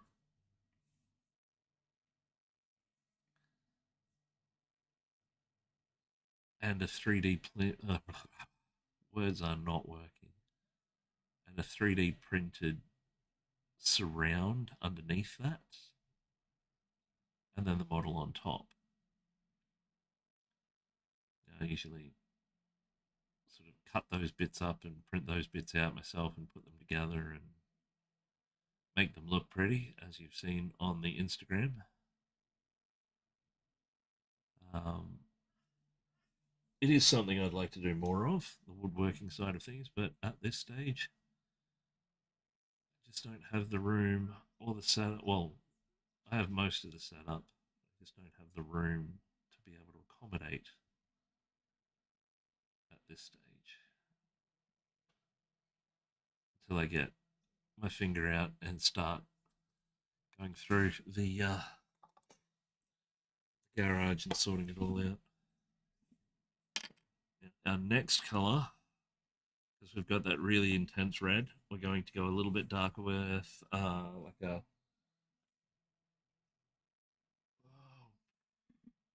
wine or a burgundy. Where's the burgundy? As you're at crimson. Probably the, yeah, we'll probably go the wine color and Chimera next. And then we'll do our black.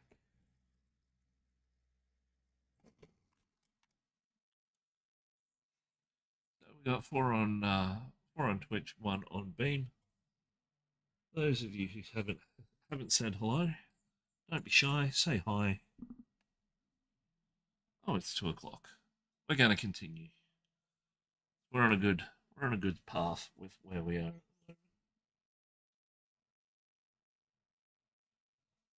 This one is very likely the top of those areas.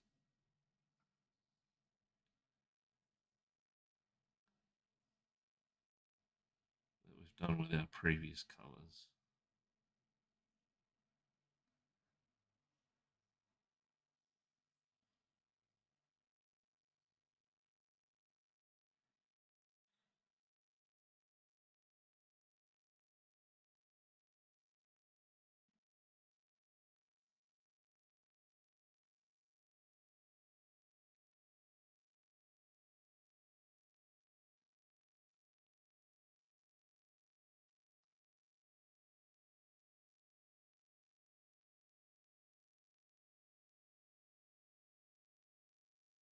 Just want to take note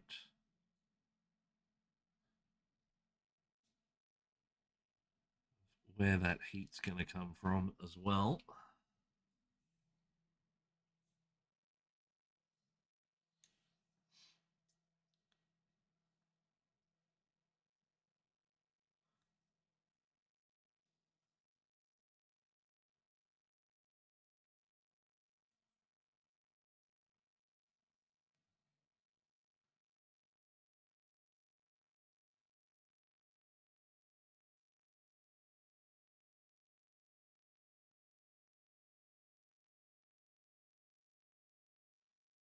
Just so we've got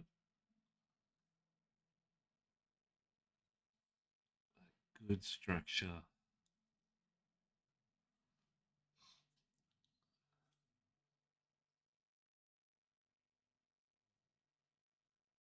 We might have to go back into some areas of this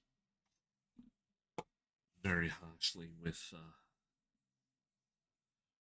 white, just to sort of oomph everything back. Oh, not harshly, lightly, I should say. My words are not working today. So our next one is I'm just going to use some of this black from previous if it's still got juice. Yes, it still has juice. We don't want to do too much.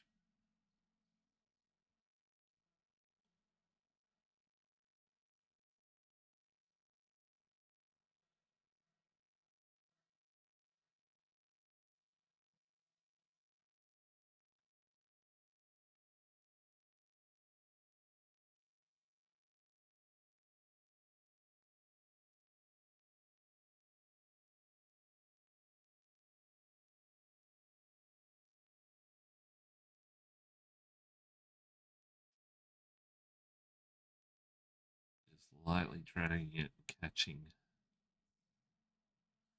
the end of the brush across the surfaces. And that just so we can get a bit of a charcoal look happening.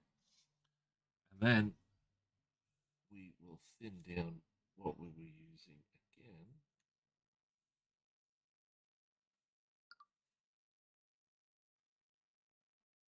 Current painting setup is a tiny space in front of my computer and one drawer next to me that holds all my paints, base materials. 43.2 square meter apartment. Oh wow, yeah. Our needs, unfortunately, are a little bit more um, at this stage anyway. My wife does family daycare uh, from the house, so the whole downstairs. There's a downstairs section, which is I forget what it was defined as on the plan, but that's where our daycare is. And if you've got a really sensitive set of speakers or something, you may hear the sleep music in the background. If you turn me all the way up, you might hear some of it, but I don't advise that. But yeah, she has my wife and the kids at the downstairs section, and we live upstairs. It's a three-bedroom house.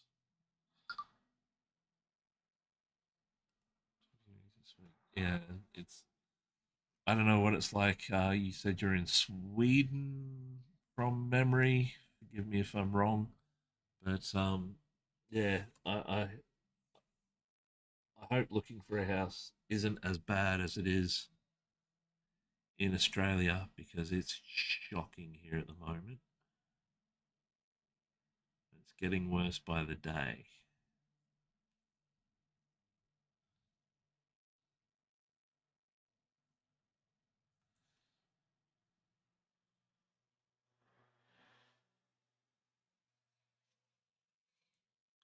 I dread the day we have to look for another house.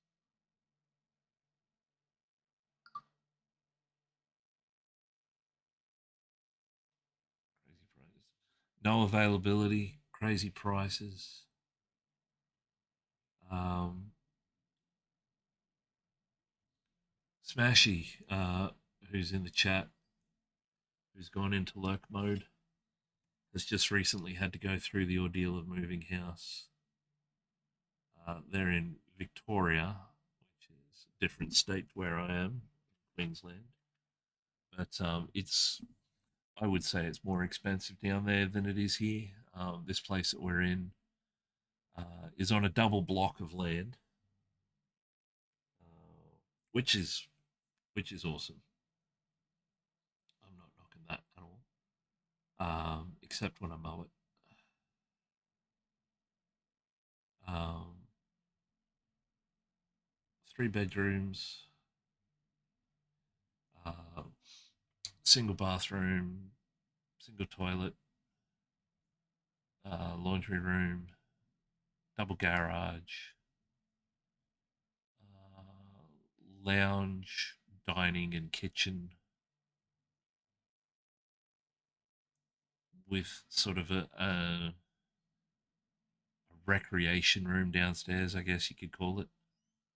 And that's, I think it's 680 a week now.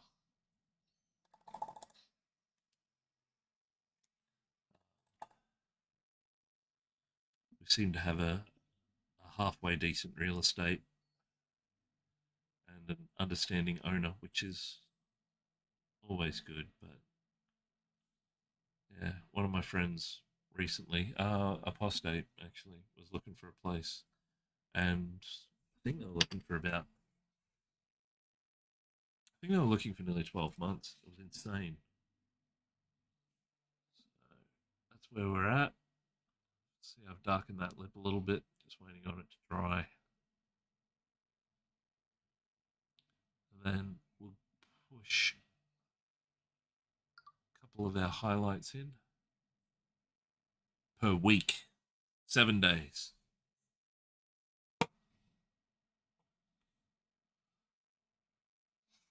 And that's actually cheap.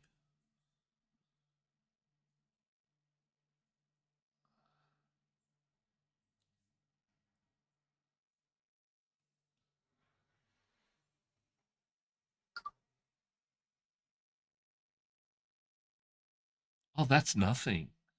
Um, there's we see places that are like eight for what this is. Needs a lot of work. If they put the rent up again, we're getting a lot of work done. Um, but yeah, it's not hard to find places like this going for 1,000, 1,200, 1,500 um, a week. These this place would probably, if it went on the market, it would probably go for 1 million, if not more, and it's not worth that.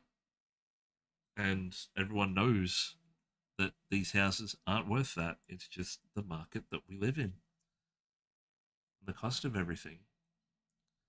Like in Sweden, they use the krona, don't they? Is it the krona in Sweden? I don't remember. But running that off the euro, yeah, if you punch in 680 Australian a week into krona, you'll be absolutely floored by the price. And you'll go, when are we moving? 1,500 a week. Holy good Christ. That's what we expect to pay a month. Lol. A month. That'd be amazing if we could land that. I mean, the last house we were in was, I think it was about 550, or I think it got to 600. And the place before that we were in for 10 years. And it was an old, what we dub a Queenslander, like a colonial house that had been added on and built under. Um, and I think we were on 500 a week by the end of that.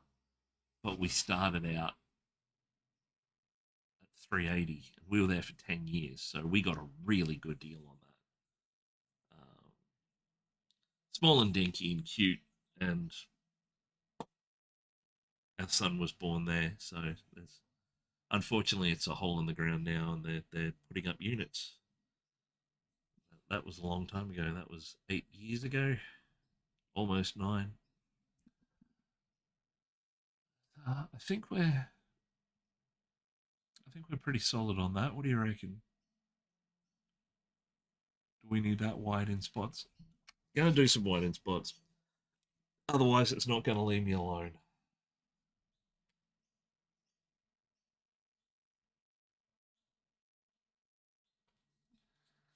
Just a couple of little spots of white here and there.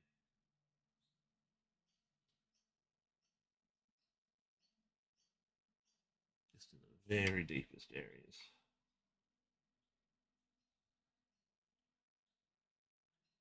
But yeah, house prices be crazy. Cost of living be crazy.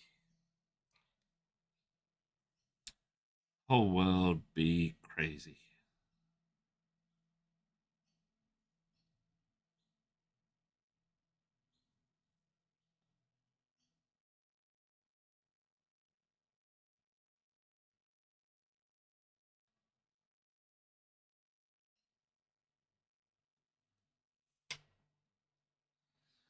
And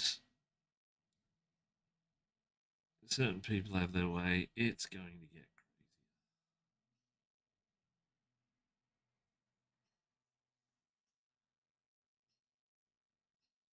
Because, yeah, I am 45 years old, unemployed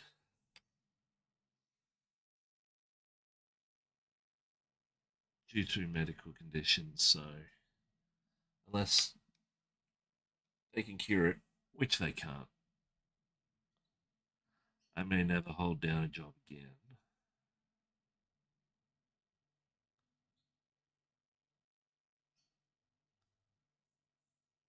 So, there's absolutely no chance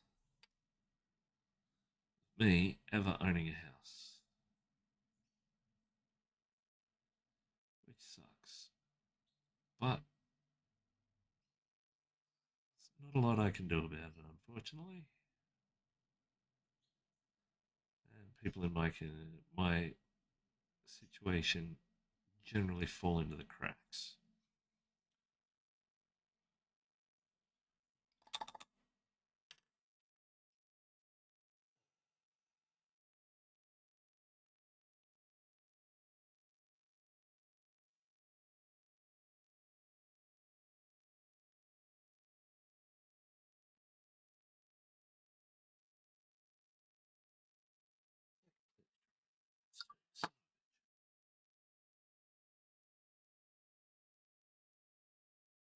Oh, it's only a little bit to do with politicians. It's to do with the global economy and how that economy reflects locally. Like the cost of the dollar, um, as opposed to everywhere else.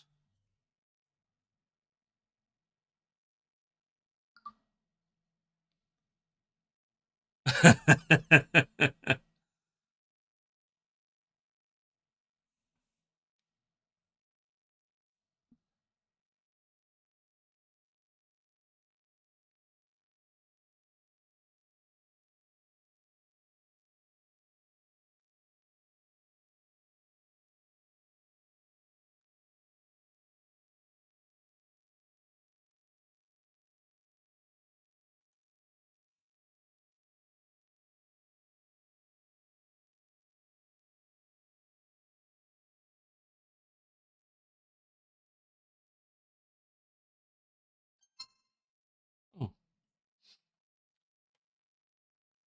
DA Live, how are you? Welcome back. Doing things a little bit differently today. We're not doing the hair on the beard, which still needs some touch ups. But we have been working on the left hand, which is this little pipe. So let me get my background. Whoa. So we can see what we've got going on. Just so it focuses a bit better. Bring it in the middle of the shot. There we go.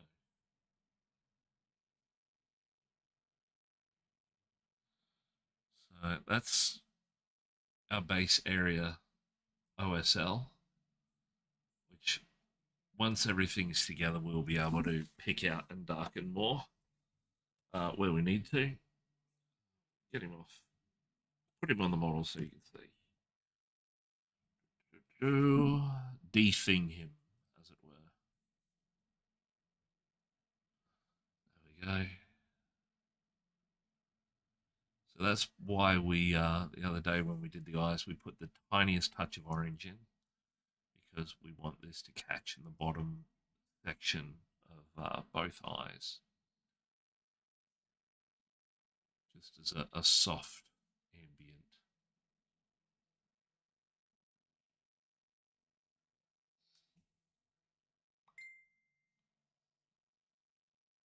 Oh dear. Hang on just a second.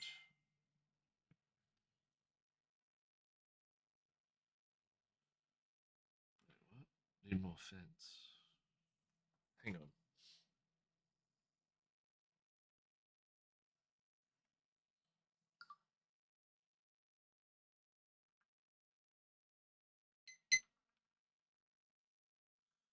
Looks awesome. Thank you, Abigail.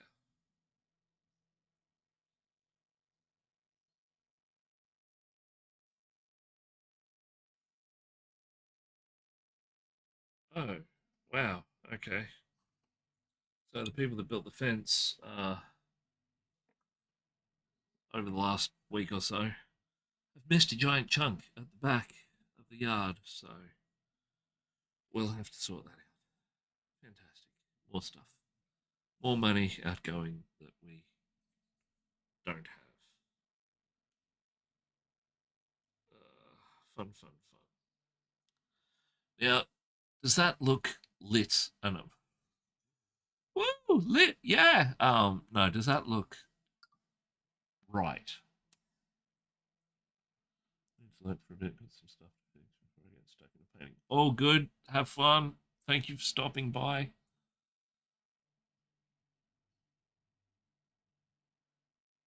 But yeah, I think that's where we'll wrap up the day. Actually, we've gone 20 minutes over my regularly scheduled stream, but I wanted to push through and do a bit more.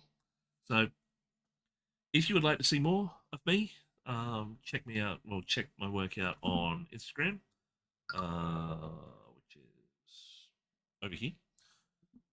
It does look cool. Oh, Smashy's back. Um, yeah. So I'm going to wrap things up, and we'll get back to things tomorrow. I'll take some photos of this and the model together so we can see how it looks. They'll be posted on Instagram. If you're not liking, if you're not following me on Instagram already, give me a follow. There's all the links. If you feel like you would like to make a donation to help me fix the damn fence that needs fixing, there's my Ko-fi link. But at this stage, we will be back again from 12 till 2. If you would like, let me know on any of those platforms I've mentioned. If you would like different times, I'm still very fluid and very open. This is just a time I picked out at random to try and get best amount of coverage I can. I know I need to get up early for England and stay up later for America. Um, but I don't know of anyone else in between. Abigail has been talking about morning things, so I'm assuming it's still morning over there. But thank you all very much for hanging around, dropping in, saying good day. And yeah, I'll post the pictures shortly, and I will see you all tomorrow. Have fun.